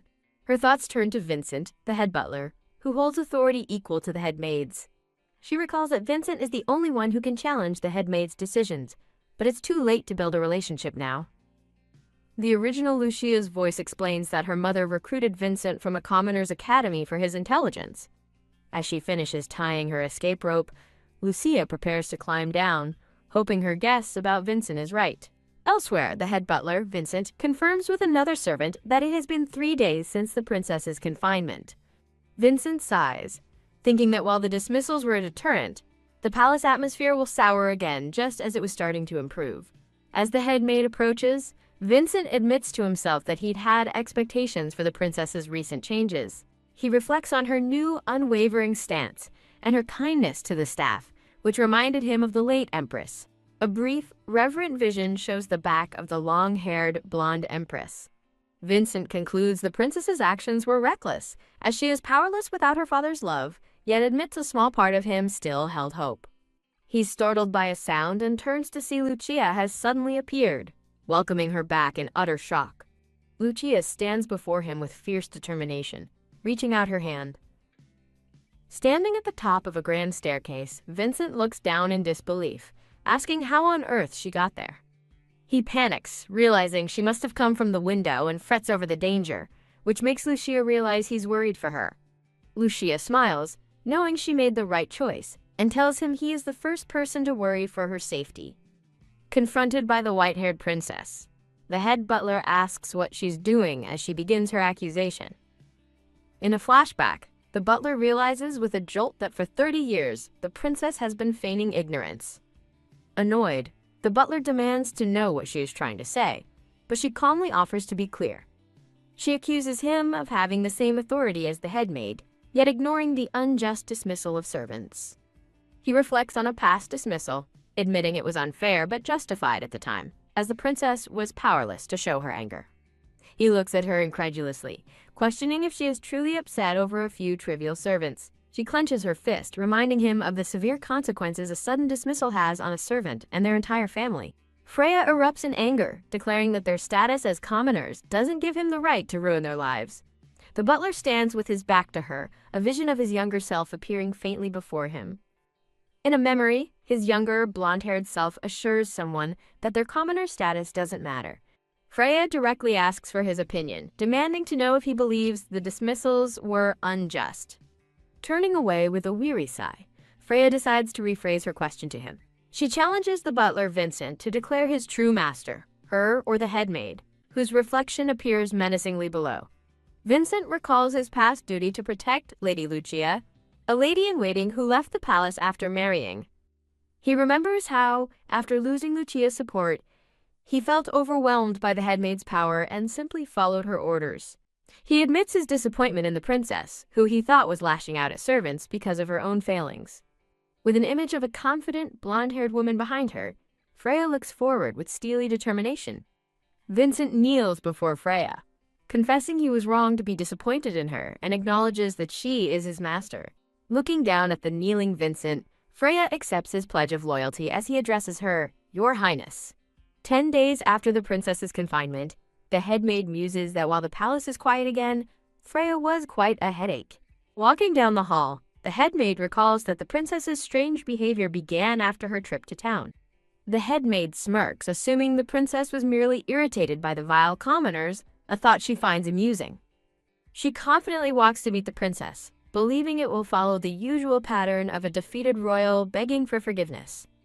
In the darkness of her thoughts, the headmaid relishes the idea of someone superior yielding to her. She finds the power to make a royal bend to her will intoxicating, and expects this time to be no different. The headmaid enters the room, surprised to find both the princess and the head butler waiting for her. She wonders why the head butler is present, as she formally asks the princess what she requires. Freya addresses her as Lady Imelda Mathis and informs her that she is being removed as headmaid of Windsor Palace. Dressed in a new, formal blue gown, Freya stands with an air of newfound authority. In a flashback from 7 days ago, a weary Vincent listens as Freya asks to see the palace ledgers. Freya explains that simply rehiring the dismissed maids won't solve the root of the problem. She clarifies that the real issue is the headmaid, prompting a shocked Vincent to ask if she intends to dismiss her. Freya confirms her plan, acknowledging that while the headmaid is backed by the Empress, they must remove her completely. Vincent understands why she needs the ledgers, and Freya asserts with certainty that the headmaid has done wrong. She explains her basis. With full control over the enormous palace budget for 10 years, anyone would be tempted by corruption. Freya declares that it would be strange if someone as proud as the headmaid hadn't embezzled funds, and then she calls for Vincent. Over a cup of tea, Freya tells Vincent they must settle the matter quickly, as they are short on time. Freya reveals that he already knows the truth, and a visibly shaken Vincent agrees to bring the ledgers immediately. As he leaves, Vincent reflects that he felt as though he were witnessing a caterpillar transforming into a butterfly. Freya's golden eyes burn with resolve, signaling her complete transformation. Vincent presents 3 years of records, and Freya immediately begins her search, targeting regular expenses with inflated costs. With a cunning smile, Freya points to the ledger, suggesting they investigate her own dress tailoring fees. Vincent watches in awe as the narration explains how the princess unraveled a web of misconduct from a single clue. Praised for her flawless insight, Freya instructs Vincent to contact the tailor, leaving him to wonder why no one else ever noticed. Standing tall in her blue gown, Freya looks ready to deliver her final judgment. Returned to the present, the head maid laughs mockingly, accusing the princess of having lost her mind. Freya calmly calls out to Vincent, who steps forward with a ledger in hand. She presents the documents as proof of the headmaid's embezzlement over the past 3 years, leaving Imelda stunned. Freya states they have enough evidence for dismissal and warns that embezzling royal assets is a crime, but Imelda frantically denies it. Imelda claims she's being framed, but Freya calmly dismisses the idea, leaving the headmaid to silently plot her next move. A trembling Imelda reluctantly agrees to reverse the dismissal of the 2 maids, asking if that will be acceptable. Freya mocks her, asking if she seriously still believes she holds any authority and states she doesn't need her approval. Imelda shouts back that Freya can't do this, as she was entrusted with the palace directly by Her Majesty the Empress. Smiling sweetly, Freya corrects her, declaring that the mistress of the palace is not the Empress, but herself, a fact she confirmed with her father. With an image of the Emperor behind her, Freya challenges Imelda, asking if she's claiming His Majesty lied before ordering her to leave and never return. Vincent raises his hand, signaling to the guards standing by.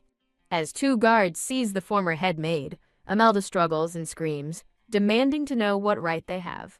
Freya calmly informs the struggling Imelda that an invoice for the total amount she embezzled will be sent to her home, stunning her into silence.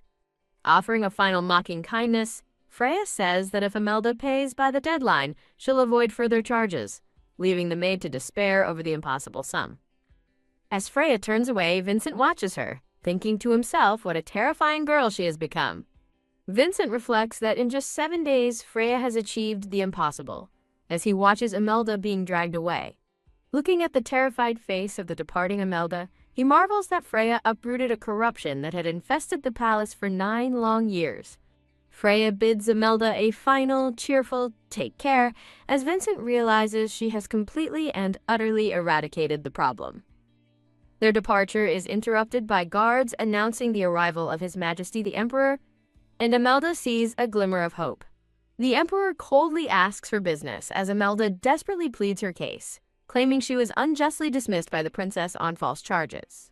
Imelda argues that for the princess to expel someone appointed by the Empress would only tarnish her own reputation after 9 years of loyal service.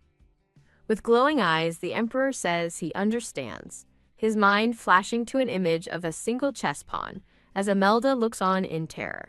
The image of a glowing white king chess piece solidifies the Emperor's decision. Imelda calls out hopefully to the Emperor, who emotionlessly orders the guards to throw her out, crushing her last hope. As she's dragged away screaming, a brown-haired man asks the Emperor if this is truly acceptable, but he coolly replies that it doesn't matter. The Emperor looks on with a faint, satisfied smile. The scene shifts to an aerial view of the palace grounds. Vincent calls out to Freya as she stands on the balcony. With the former headmaid gone, a triumphant Freya smiles, knowing her plans can now proceed. Just as planned, the 2 dismissed maids, Lisette and Saria, return to the palace. Freya turns to warmly welcome the 2 young women back. Freya comforts a tearful Lisette, while Saria beams with gratitude, and she then gently teases them for their past honesty as Vincent watches with a smile. Emily, who had been suspended from duty, also returns, and the maids in service begin to notice a positive shift in the palace atmosphere. The sun shines brightly on the palace's vibrant garden. As early summer approaches, another significant change comes to the princess's palace. A new headmaid is appointed, arriving at the palace doors with her luggage. Freya, flanked by Vincent and the rehired maids, stands ready to greet the newcomer. The new headmaid walks in confidently and introduces herself as Sheena. Sheena warmly greets Freya, calling her Lady Lucia, and remarks that it's been a while, though she now looks completely different. A series of flashbacks reveals that Sheena served the late Empress and was entrusted to look after a young Lucia after her mother passed away. Sheena remarks that Lucia was only 5 and wouldn't remember, but Freya recalls a memory of a girl who fell into a pond. A flashback shows Vincent urgently sending a letter to Sheena, a trusted acquaintance, who accepted the position without hesitation. Sheena thinks about all the hardships the princess has endured, imagining her as a powerful figure supported by her big 2 top retainers.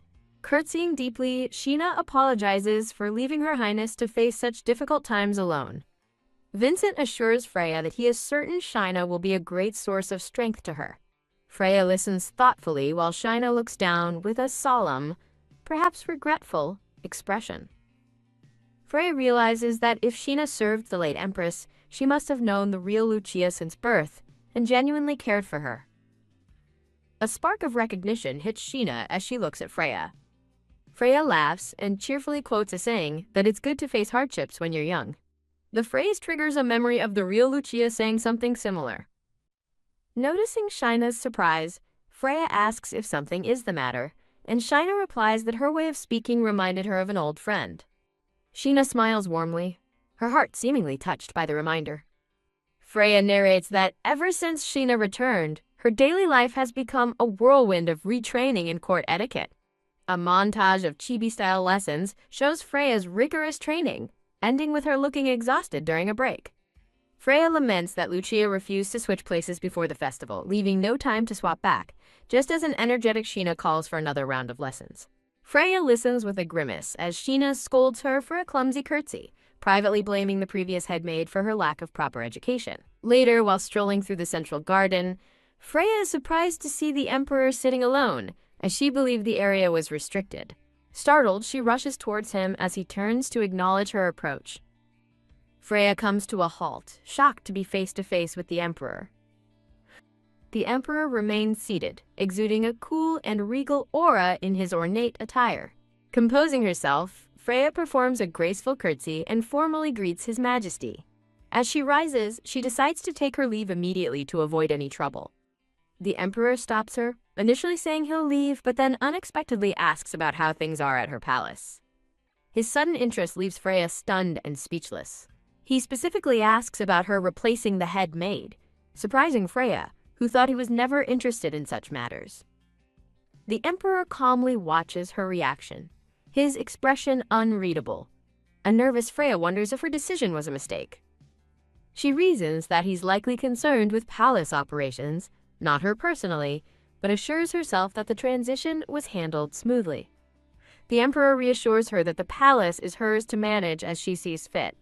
His response leaves Freya comically baffled, wondering why he even brought it up. The narration soberly reminds the audience that this man is Lucia's father. A painful memory surfaces of the real Lucia, desperately wanting her father's love. Freya reflects on how this unrequited desire for affection continuously hurt the real Lucia. She looks at the emperor and wonders if he is truly so uninterested in his own daughter. The emperor's gaze remains fixed on her, his thoughts hidden. Freya recalls the words of the late empress, that no flower can bloom perfectly from the start. In a memory, the late empress explains that a flower must be nurtured with water and care. The emperor finishes the thought, stating that this is how a flower eventually blooms beautifully. A warm, distant memory shows a white-haired man affectionately patting the head of a happy younger white-haired boy. The emperor's expression darkens with a touch of melancholy. His cryptic monologue leaves Freya utterly bewildered. The emperor suddenly stands, dismissing the topic and preparing to leave. A confused Freya calls out for him to wait, wanting an explanation. He continues to walk away, seemingly ignoring her call. He stops and turns, asking what she wants, as a flustered Freya struggles to find her words. Internally, Freya screams at herself to overcome her hesitation and just ask her question. She finally blurts out a question about the summer solstice festival, catching the emperor's attention. Freya asks if she is truly his dance partner for the festival, silently praying the answer is no. To her horror, the emperor calmly confirms that it is true. The confirmation hits her like a physical blow as she thinks, no way. She stumbles back, overwhelmed and desperately wishing this was just a bad dream. The emperor watches her panic with a faint, knowing smirk. Having dropped the bombshell, the emperor turns and walks away.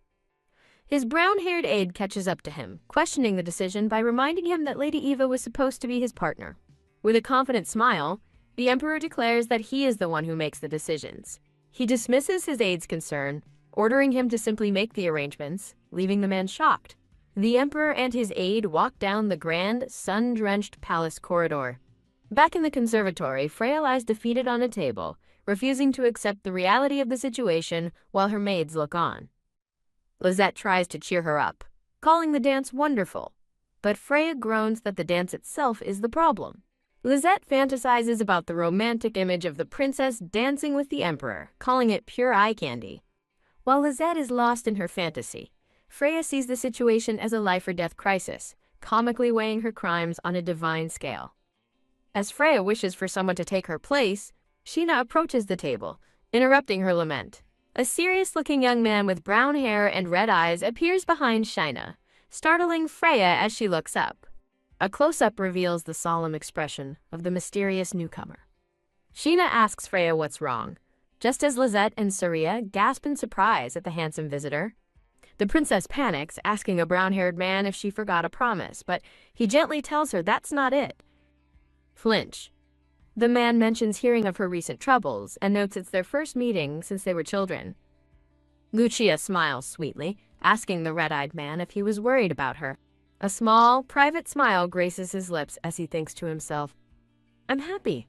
Beaming with genuine joy, Lucia thanks him warmly. She suggests they have tea, but as she turns away, he calls out, "Princess?" in surprise. Whirling back around, Lucia startles him by grabbing his hands and calling him Fenin. With a mischievous glint in her eyes, she asks Fen if he's free after this. Tick. The scene shifts to the rhythmic ticking of a metronome. In a grand ballroom, Lucia and Fenin are now dancing, his expression calm and focused. Fenin confirms her request to be her dance practice partner, to which she quietly agrees. As they glide across the floor, he recalls that he has only danced with her once before. His memory flashes back to the Emperor's birthday party 6 months prior, where he'd thought her dancing wasn't too bad. He remembers how her steps were exceptionally careful and precise, as though she feared failure above all else.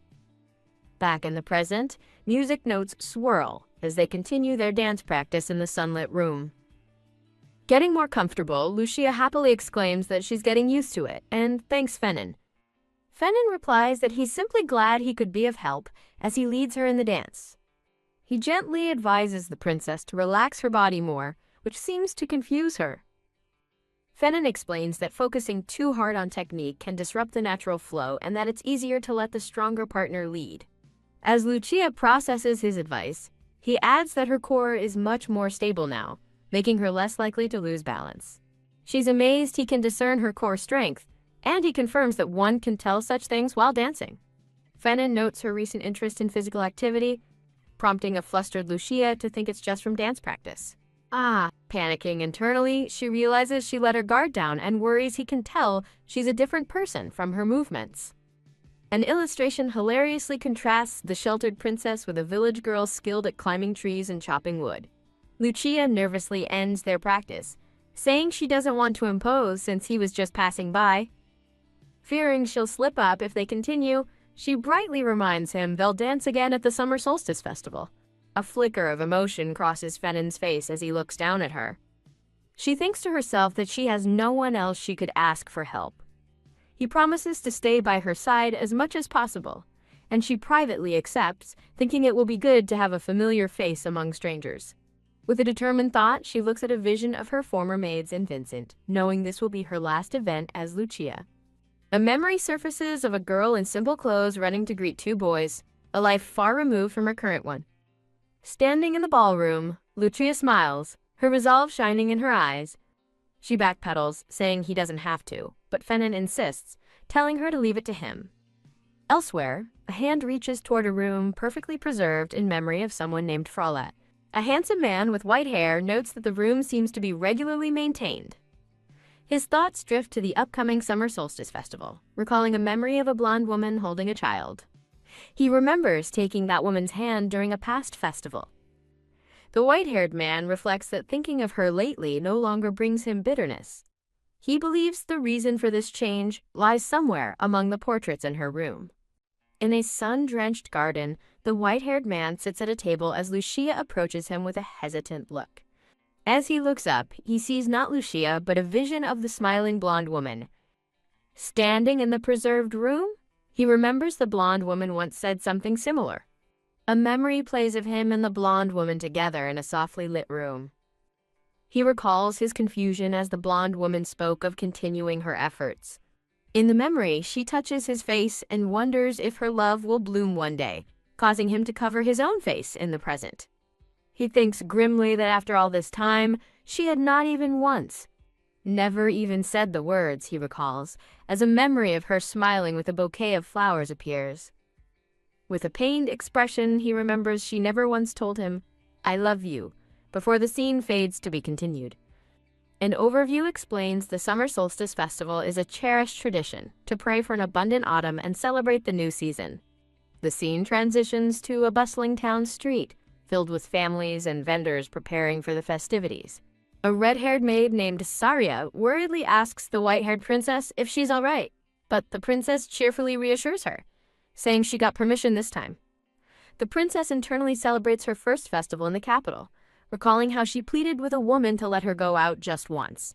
She remembers the woman agreeing on the condition that she bring guards, but decides against it to avoid drawing attention.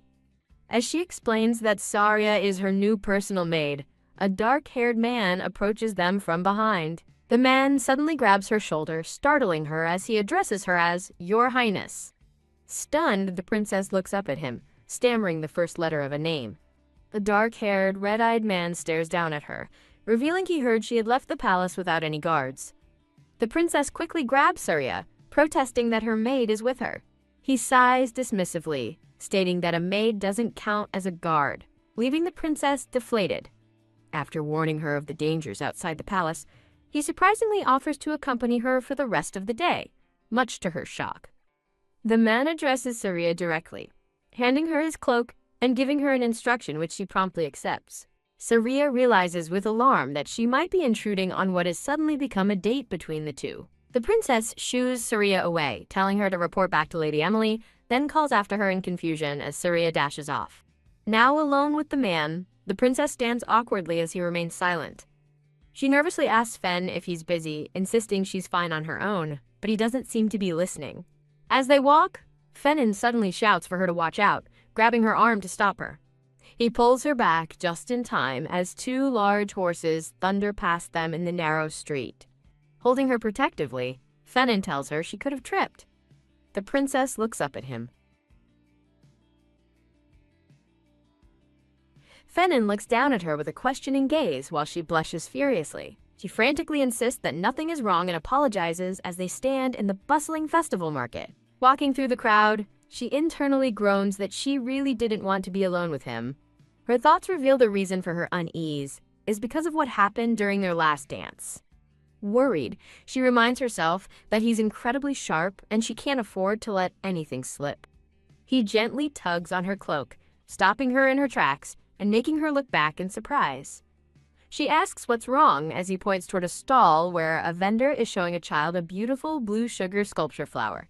She and Fenin are both captivated by the realization that the intricate sculptures are actually edible art. Nearby, other festival goers admire the beautiful treats, wondering if they're really meant to be eaten. The princess gazes at the candies, noticing a purple flower that reminds her of her mother's pendant. Fenin notices her interest and promptly tells the vendor that they'll buy the one she was looking at. She wonders if he saw her staring as he pays the vendor, who thanks him for the purchase. The vendor hands her a different treat, a golden bird, which she hesitantly accepts. The shopkeeper smiles, remarking how thoughtful her boyfriend is, causing her to cry out in shock. Fenin simply says they should go, not denying the comment, which flusters her even more as the vendor assumes she's just shy. As they walk away, she desperately tells herself to calm down. She reasons that since Fen is Lucia's fiancé, being called a couple isn't wrong. Though she herself is not Lucia, he interrupts her thoughts to ask if she dislikes the gift. She quickly shakes her head, waving her hands to assure him that's not it at all. Holding the golden bird, she flashes a bright, happy smile. She sincerely thanks him again before taking a small bite of the candy bird, her eyes widening in delighted surprise.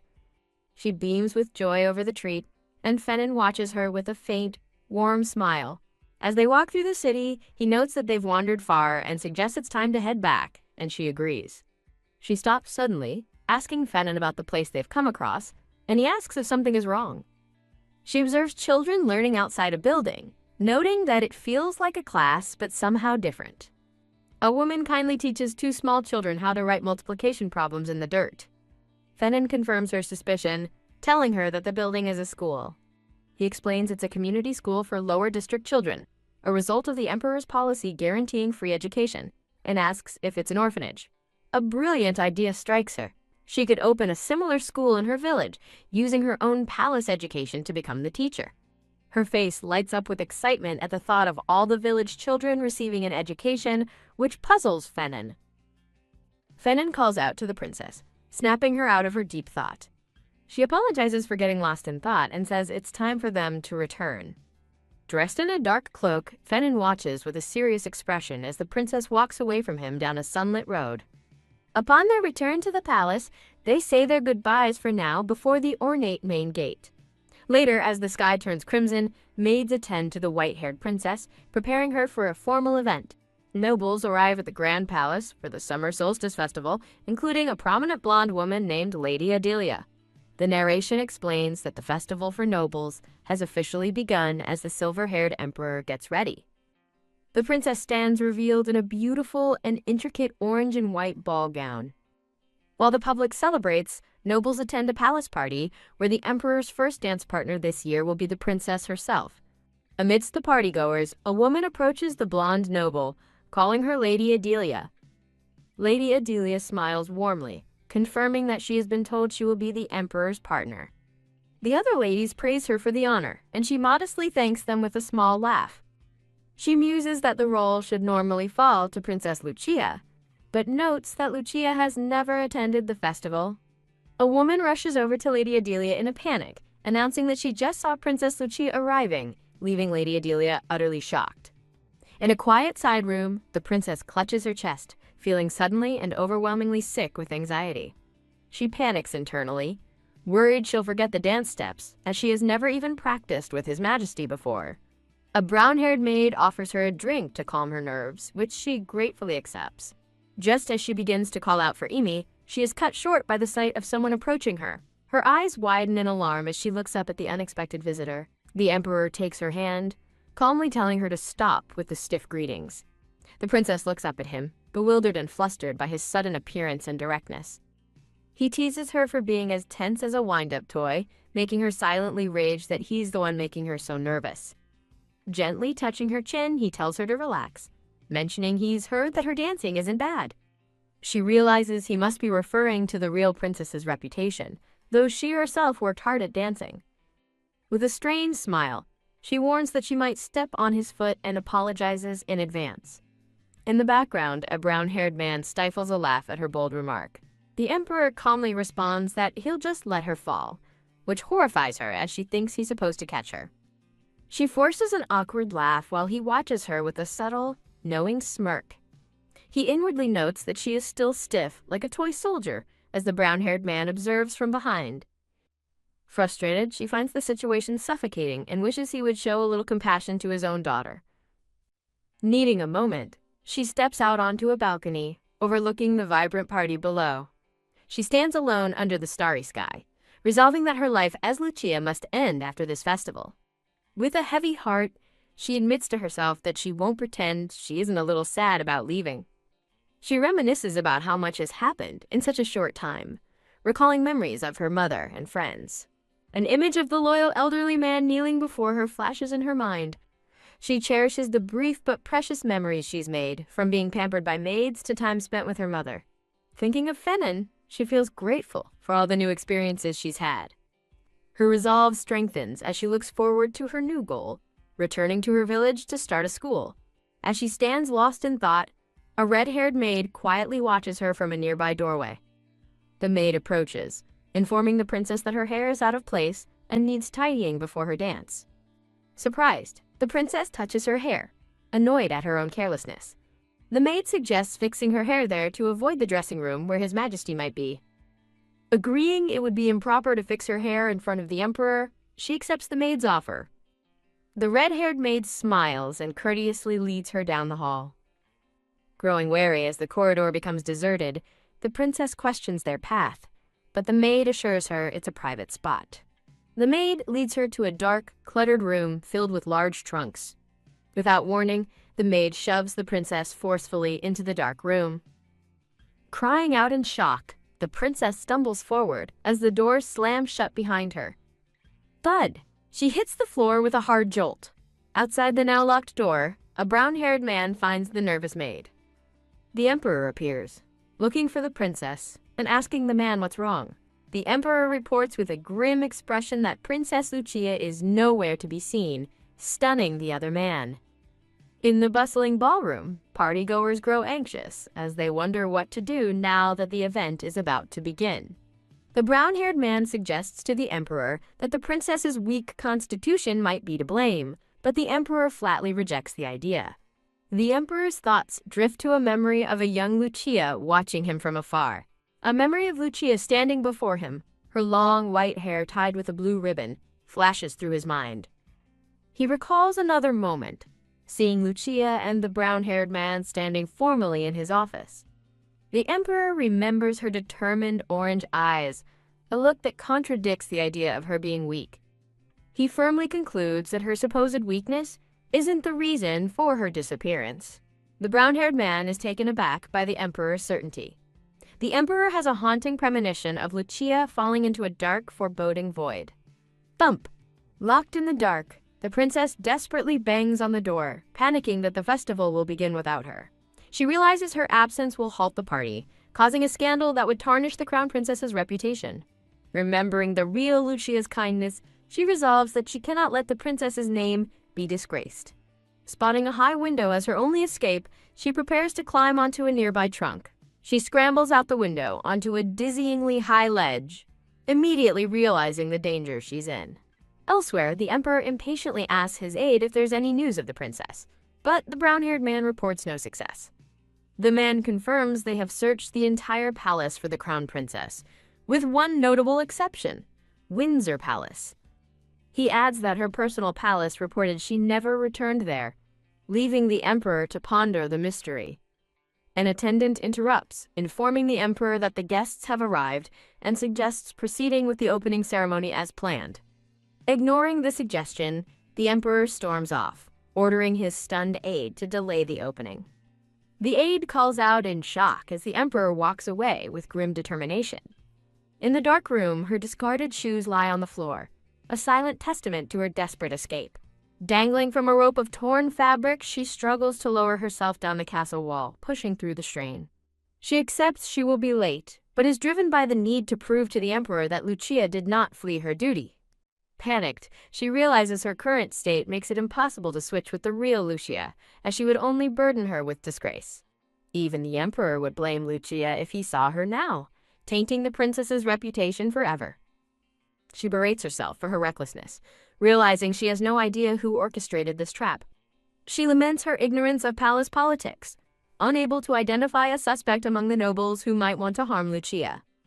Driven by memories of past abuse and neglect, she knows she must keep going or risk returning to that life. Thump. Her fingers lose their grip on the stone ledge as she whispers that she's at her limit. Looking down, she sees the emperor, who shouts her name, leaving her stunned by his sudden appearance.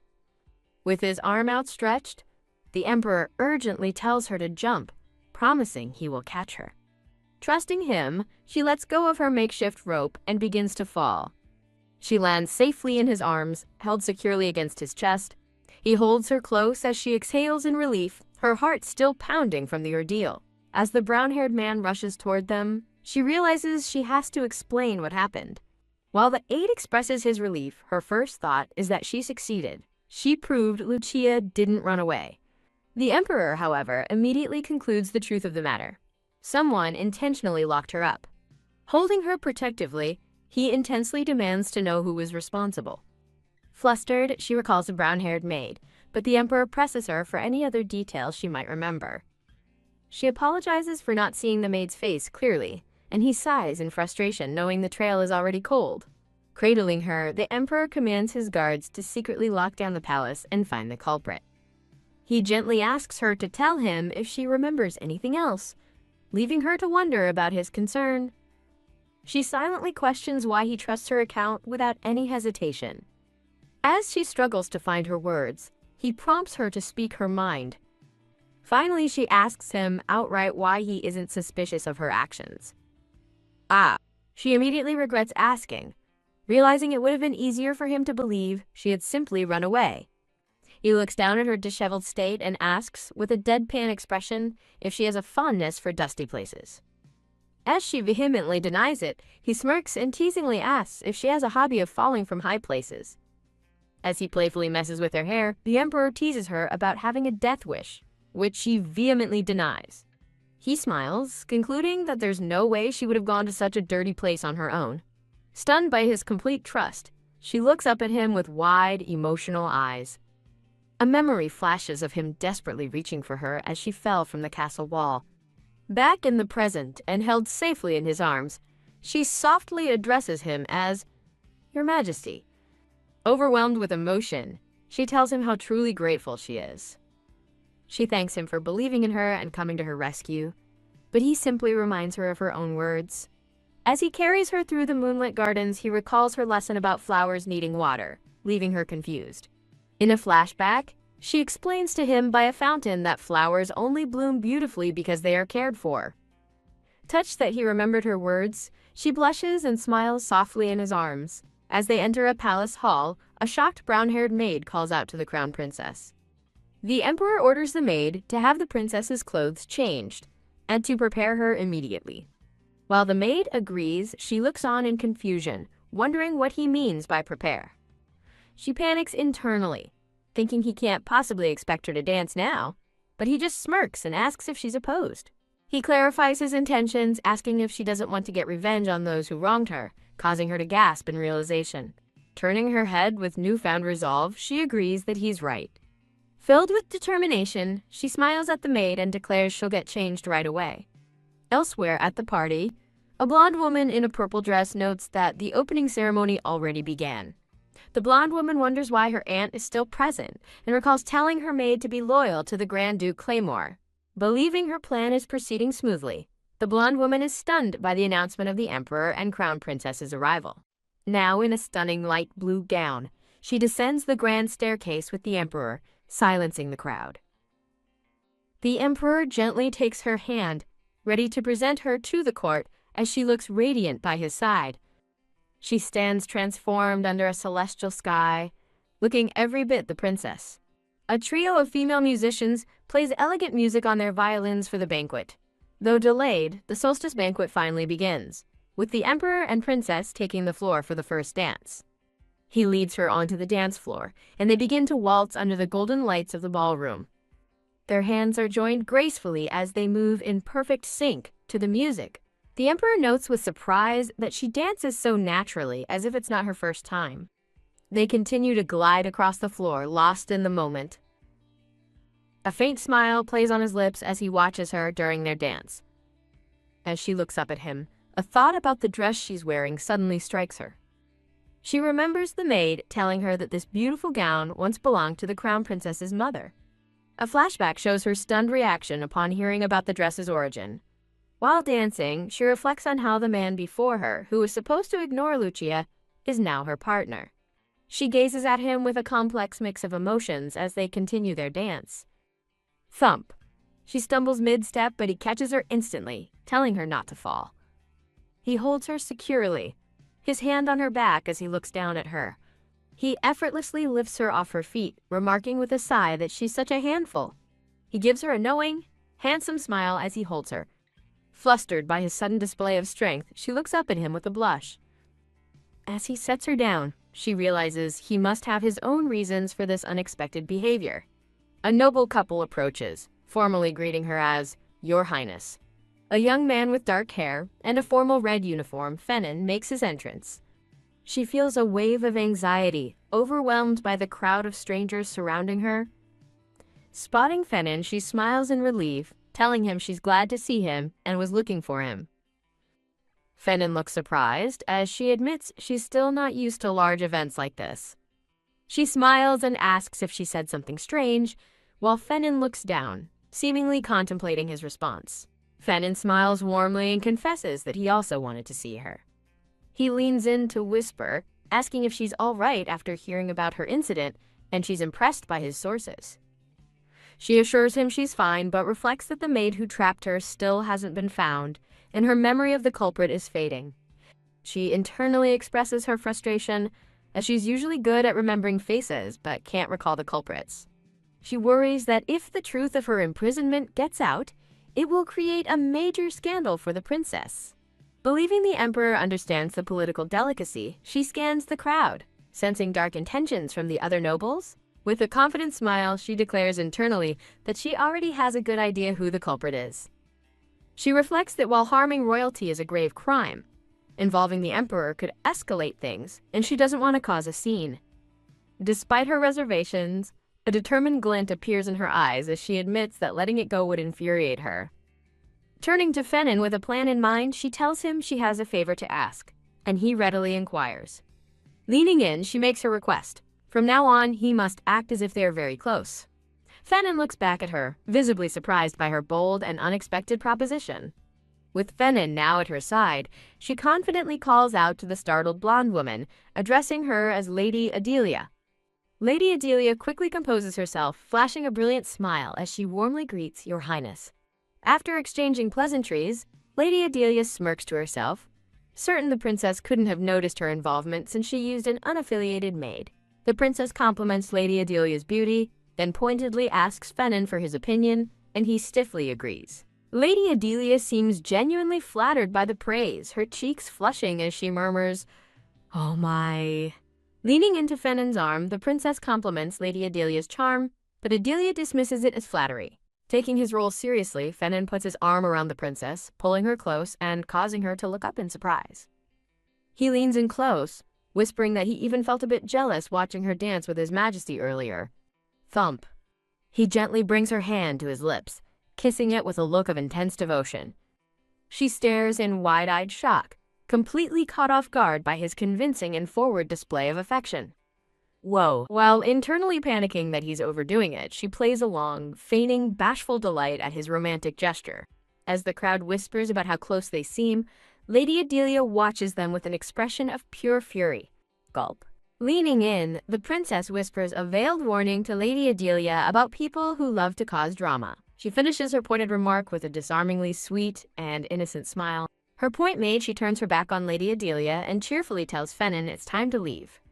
Once they're away, Fennon asks if his performance was sufficient, and she internally praises his perfect acting.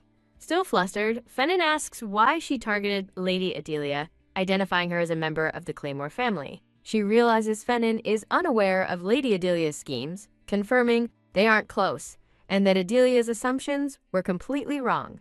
Chuckling, she dismisses it as a little payback, leaving a confused Fennon to question her meaning. With a playful smile, she deflects his question, simply stating that it's a girl's secret.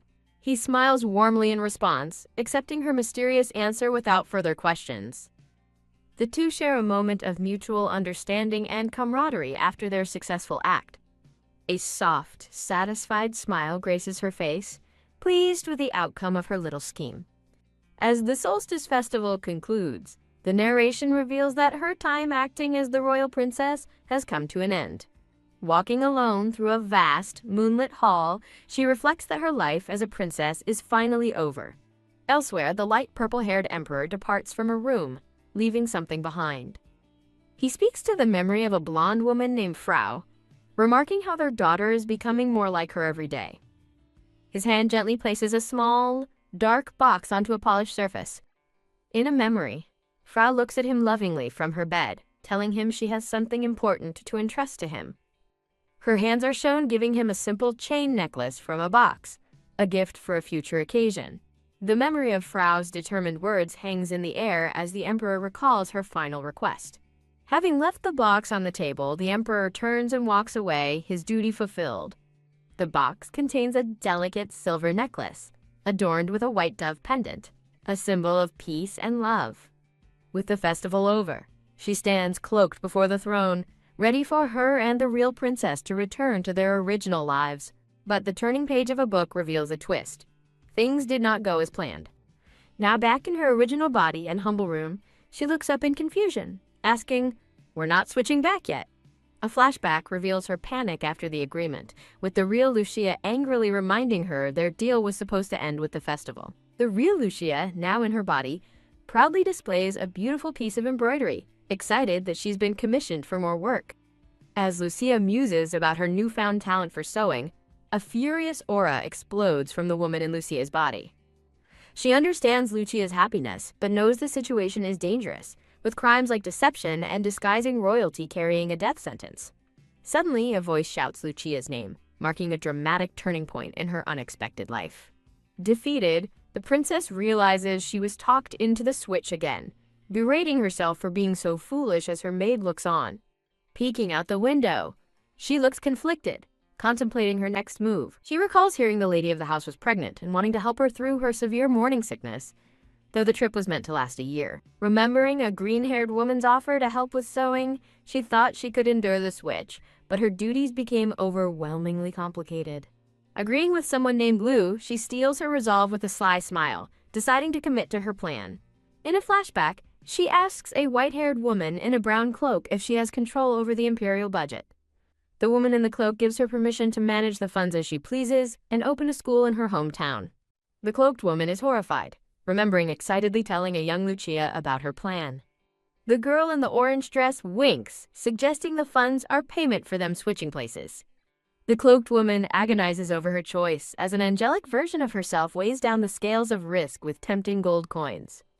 Back in the present, she admits to herself that money is too tempting and that she has lost the battle of wills. Deciding her secret is safe for now, she turns to her maid and hands her something. The light brown-haired maid announces that the princess's tea is ready, and she calmly accepts. Standing tall and resolute, the white-haired princess vows to perform her duties honorably until the very end. At a garden party, a blonde lady praises the princess's beauty and her stunning dance performance. The blonde lady, Emily, explains she was avoiding someone named Lady Adelia, which the princess understands. Emily excitedly shares a rumor that the princess and Lord Fennon have become quite close, flustering the princess. The princess hesitates, struggling to find the right words to respond. Blushing, she insists that she and the man were only pretending to be close. Emily presses for details, revealing that a maid named Saria gave her a full report, which mortifies the princess. The red-haired maid, Saria, tries to flee by offering to get more tea, but the princess calls out for Lisette, another maid. Lisette smiles, explaining she didn't want to be impolite by ordering around a count's daughter like Emily. The princess is aghast that Lisette is also in on the teasing as Emily leans in, eager for gossip. As they playfully pester her, a woman in a pink dress interrupts, calling for Lady Lucia. Relieved by the interruption, the princess greets the woman as Shina, who has arrived with serious news. Shina announces that a messenger from the palace has come to summon Lady Lucia for His Majesty. The princess and her companions are stunned into silence by the unexpected royal summons. Regaining her composure, the princess addresses her maid, Lisette, as they prepare to leave. Walking toward a grand set of doors, she asks Lisette if the emperor has ever summoned her this way before. Lisette announces the princess's arrival, and the princess braces herself before entering the room. A brown-haired man opens the door, and the purple-haired man inside warmly welcomes her. The princess kneels respectfully, offering her greetings to His Majesty the Emperor. When she asks why she was summoned, the emperor calls for a man named Alf to present a document. She looks between the two men, confused, and asks what the document is. The emperor presents a list of potential instructors and instructs her to choose one. The princess is bewildered, questioning why she would need instructors. Alf explains that the emperor found her current lesson plans lacking and wishes to increase her lectures. Completely confused, the princess tries to process what she's just been told. The horrifying realization dawns on her that this means even more lessons in dancing, history, literature, and tea parties. The emperor smirks, informing her that her new lectures are scheduled to begin next week, much to her dismay. He tells her it's time to make up for her slacking, and she silently thinks how mean he is. He leans in close, feigning concern by asking if her stomach hurts, as she stares at him in terror. She shouts, "No," as the emperor smiles, clearly enjoying her reaction. Forcing a strained smile, she claims to be honored but admits that it's all too much. The emperor watches her with a satisfied grin as she struggles to maintain her composure. The princess and the emperor stand in silence as the attendants depart from the room. Looking pensive, the emperor turns to the princess and asks her a question. Her eyes widen in understanding as he informs her that the empress has returned. He reveals that the empress has just arrived back at the palace, as a blonde woman in blue is shown standing before it. A summary introduces the current empress, Ivana, who gained power after the previous empress, Malfleur, was expelled from the council. The narration explains a purple-haired woman's 2-month absence was due to her father, the Grand Duke, becoming ill. Now a blonde woman in a regal blue gown arrives by carriage, having returned from caring for her father and managing their territory. Watching her pass, 2 maids whisper that she is known for being kind-hearted and intelligent. Other servants are equally stunned by her presence, as she is regarded as the most beautiful woman in the empire. A white-haired man reflects on how Empress Ivana is described, a woman who stands proudly by the emperor's side. The blonde woman approaches a grand set of doors, which 2 guards open to reveal a brightly lit hall. Inside, a young white-haired girl formally greets the Emperor of Altrasia, who stands beside her. The blonde woman, the ruler of the Ensemble Empire, declares that her subjects eagerly await her return. The young white-haired girl is completely awestruck, thinking to herself how beautiful the woman is. She compares the blonde woman to Adelia, concluding this woman's beauty represents the allure of a grown woman. She assumes the emperor must be happy with such a stunning wife, but a glance at his intense expression makes her reconsider. A close-up reveals the emperor's cold, calculating purple eye. The emperor finally speaks, asking the blonde woman about the health of Grand Duke Montrose. The blonde woman replies with a serene smile, reporting that her father is thankfully beginning to recover. She apologizes for her father missing the council, but the emperor dismisses it, stating a replacement was already found. She then thanks him for the gifts he sent, but he brushes it off, changing the subject to state affairs while she was gone. The white-haired girl is shocked by their cold, formal exchange, wondering if this is normal for a royal couple after 2 months apart. Peeking from behind a desk, she imagines how their reunion should be unfolding. In her imagination, she pictures them holding hands lovingly. Her fantasy culminates in a passionate hug, but she's brought back to the cold reality, questioning their lack of affection.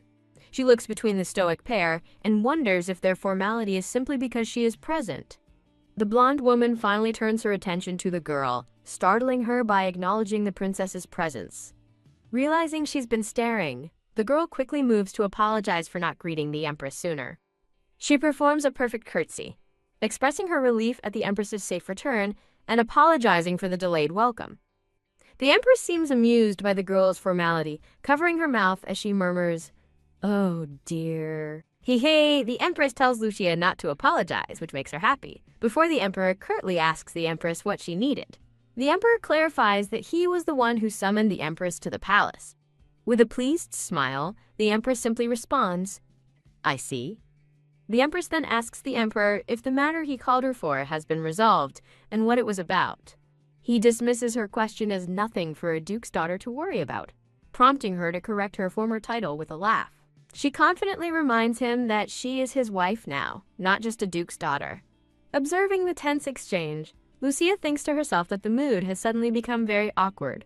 The emperor calls out to Lucia, asking why she's standing so far away, prompting her to seize the opportunity to speak.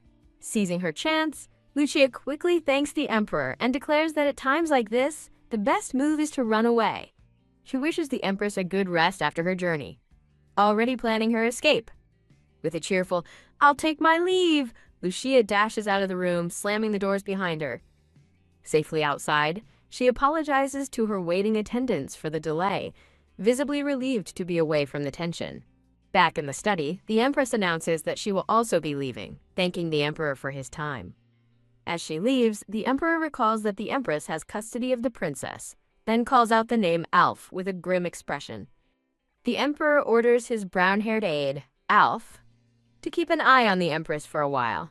Alf clears his throat and cautiously advises the emperor that his continued coldness might cause someone to resent him. Hopping up from behind the speech bubble, Alf clarifies that he is, of course, referring to the princess.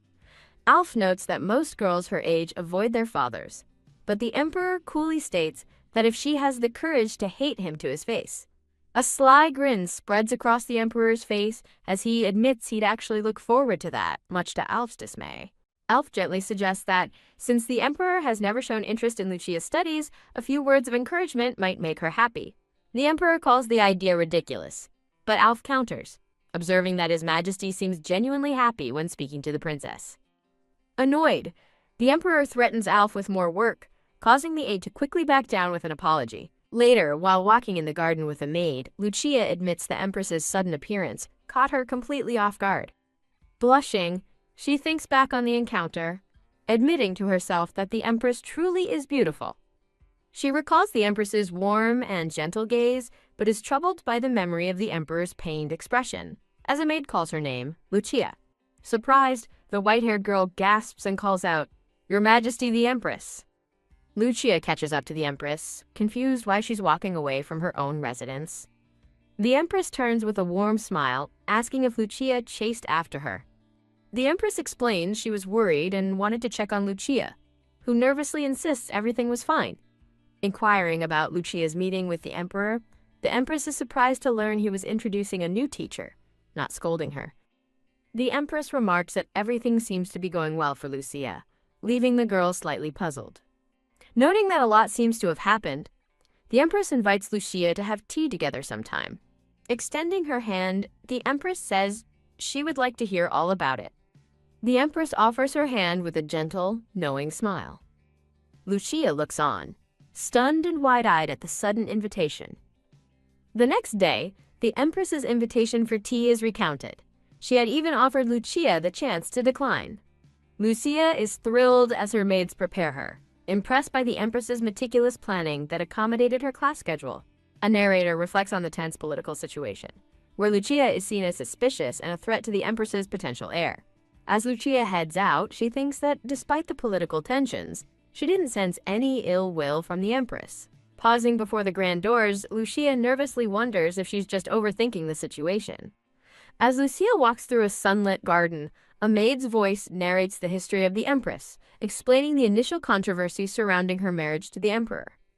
The narration reveals the Empress's older sister was once the fiancée of the late Crown Prince, the Emperor's older brother. After the Crown Prince's death, the Empress's sister remained bedridden and passed away around the same time as Lucia's mother. Because of this history, the Emperor's remarriage to the Empress was widely rumored to be an act of sympathy for her family. Lucia considers this new information, thinking that she previously wouldn't have considered the Emperor to be a sentimental person. She speculates that marriage is a powerful political tool and that perhaps the Emperor's resistance stemmed from truly loving the former Empress. An image materializes of the Emperor from behind, walking alongside a blonde woman in a simple blue dress. Lucia dismisses the idea, thinking the Emperor seems far too cold to fall in love. Her thoughts are interrupted by the Emperor himself, who smirks and asks if she was really planning on walking right past him. Startled, Lucia's head comically splits into 3 panicked versions as she denies it, while his aide Alf smirks. The Emperor teasingly commends her nerve, which Lucia recognizes as intimidation, and she quickly apologizes. He asks where she is going, and when she nervously replies she has tea with the Empress, his expression instantly darkens. Seeing his sudden change in mood, Lucia cautiously asks if His Majesty is all right. The Emperor stares down at her with a cold, intense look. He pauses thoughtfully, his finger to his chin, as Alf watches with a curious expression. The Emperor points out she must have forgotten how large the palace is. As a map reveals, she's heading toward the wrong gate for a carriage, causing Lucia to blush in embarrassment. Realizing her mistake, Lucia tells her maid she must go now and dashes off in a hurry. The Emperor and Alf watch silently as she runs away. With her long hair flowing behind her, Lucia hurries down the palace colonnade. The Emperor watches her leave with a grim, unreadable expression. At a beautifully set tea table, the Empress begins by saying she wants to apologize. She apologizes for her former maid, Imelda, admitting she was unaware of the mistreatment Lucia endured because of her. With a remorseful expression, the Empress formally apologizes directly to Lucia. Flustered by the Empress's gesture, Lucia waves her hands and begs her to raise her head. The Empress explains that she billed the maid for the stolen money and won't be silent anymore, as a cute doodle shows a tiny Lucia catching the thieves. Lucia is touched by the gesture, thinking to herself how truly kind the Empress is. With a gentle smile, Lucia reflects that after finally meeting and speaking with the Empress directly, she's convinced that the Empress genuinely seems to care for her well-being.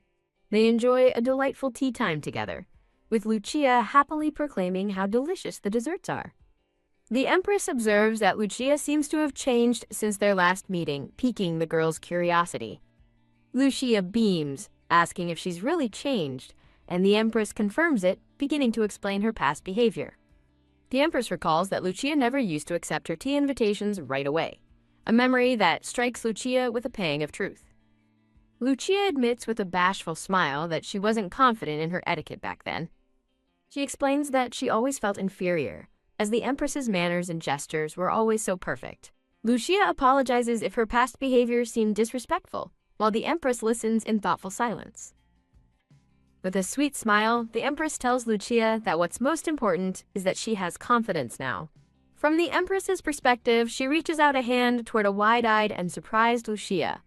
The Empress then mentions hearing that Lucian danced with the Emperor at the festival, asking if her mindset has changed since she used to avoid public appearances. Lucia explains that the Emperor was the one who took the initiative, while outside the window, a large blackbird watches them, and the Empress thinks to herself how unexpected that is. As the bird's eye glows ominously, the Empress wonders if the Emperor, who has been unusually soft with Lucia, has had a change of heart, making Lucia feel like she's being probed. The Empress kindly offers to be a confidant for Lucia, whose words sound sincere, yet Lucia can't shake the feeling that something is off. Her face ominously shadowed, the Empress declares that even without a blood relation, she is still Lucia's mother, deepening Lucia's sense of unease. After their tea, the Empress waves goodbye from a window as Lucia departs in a golden carriage. Once Lucia is gone, the Empress turns back into the room and, with a quick tap-tap, rings a small handbell. A dark-haired maid in a purple uniform quickly appears and bows, asking if Her Majesty called for her. The Empress's kind demeanor vanishes as she coldly asks the maid why the crown princess would dance with the emperor, causing the maid to stumble backward in fear. Looming over the terrified maid, the Empress states that it should be obvious they can't let Lucia appear in public. The Empress forcefully grabs the maid's chin, asserting that she knows exactly what she means without it being said aloud. The maid recalls trying to convince the princess, only for Lucia to escape through a window with the Emperor's help, prompting the Empress to wonder when she became so brave. Remembering Lucia's fearless gaze, the Empress declares that such defiance cannot be allowed and orders the trembling maid to investigate the princess.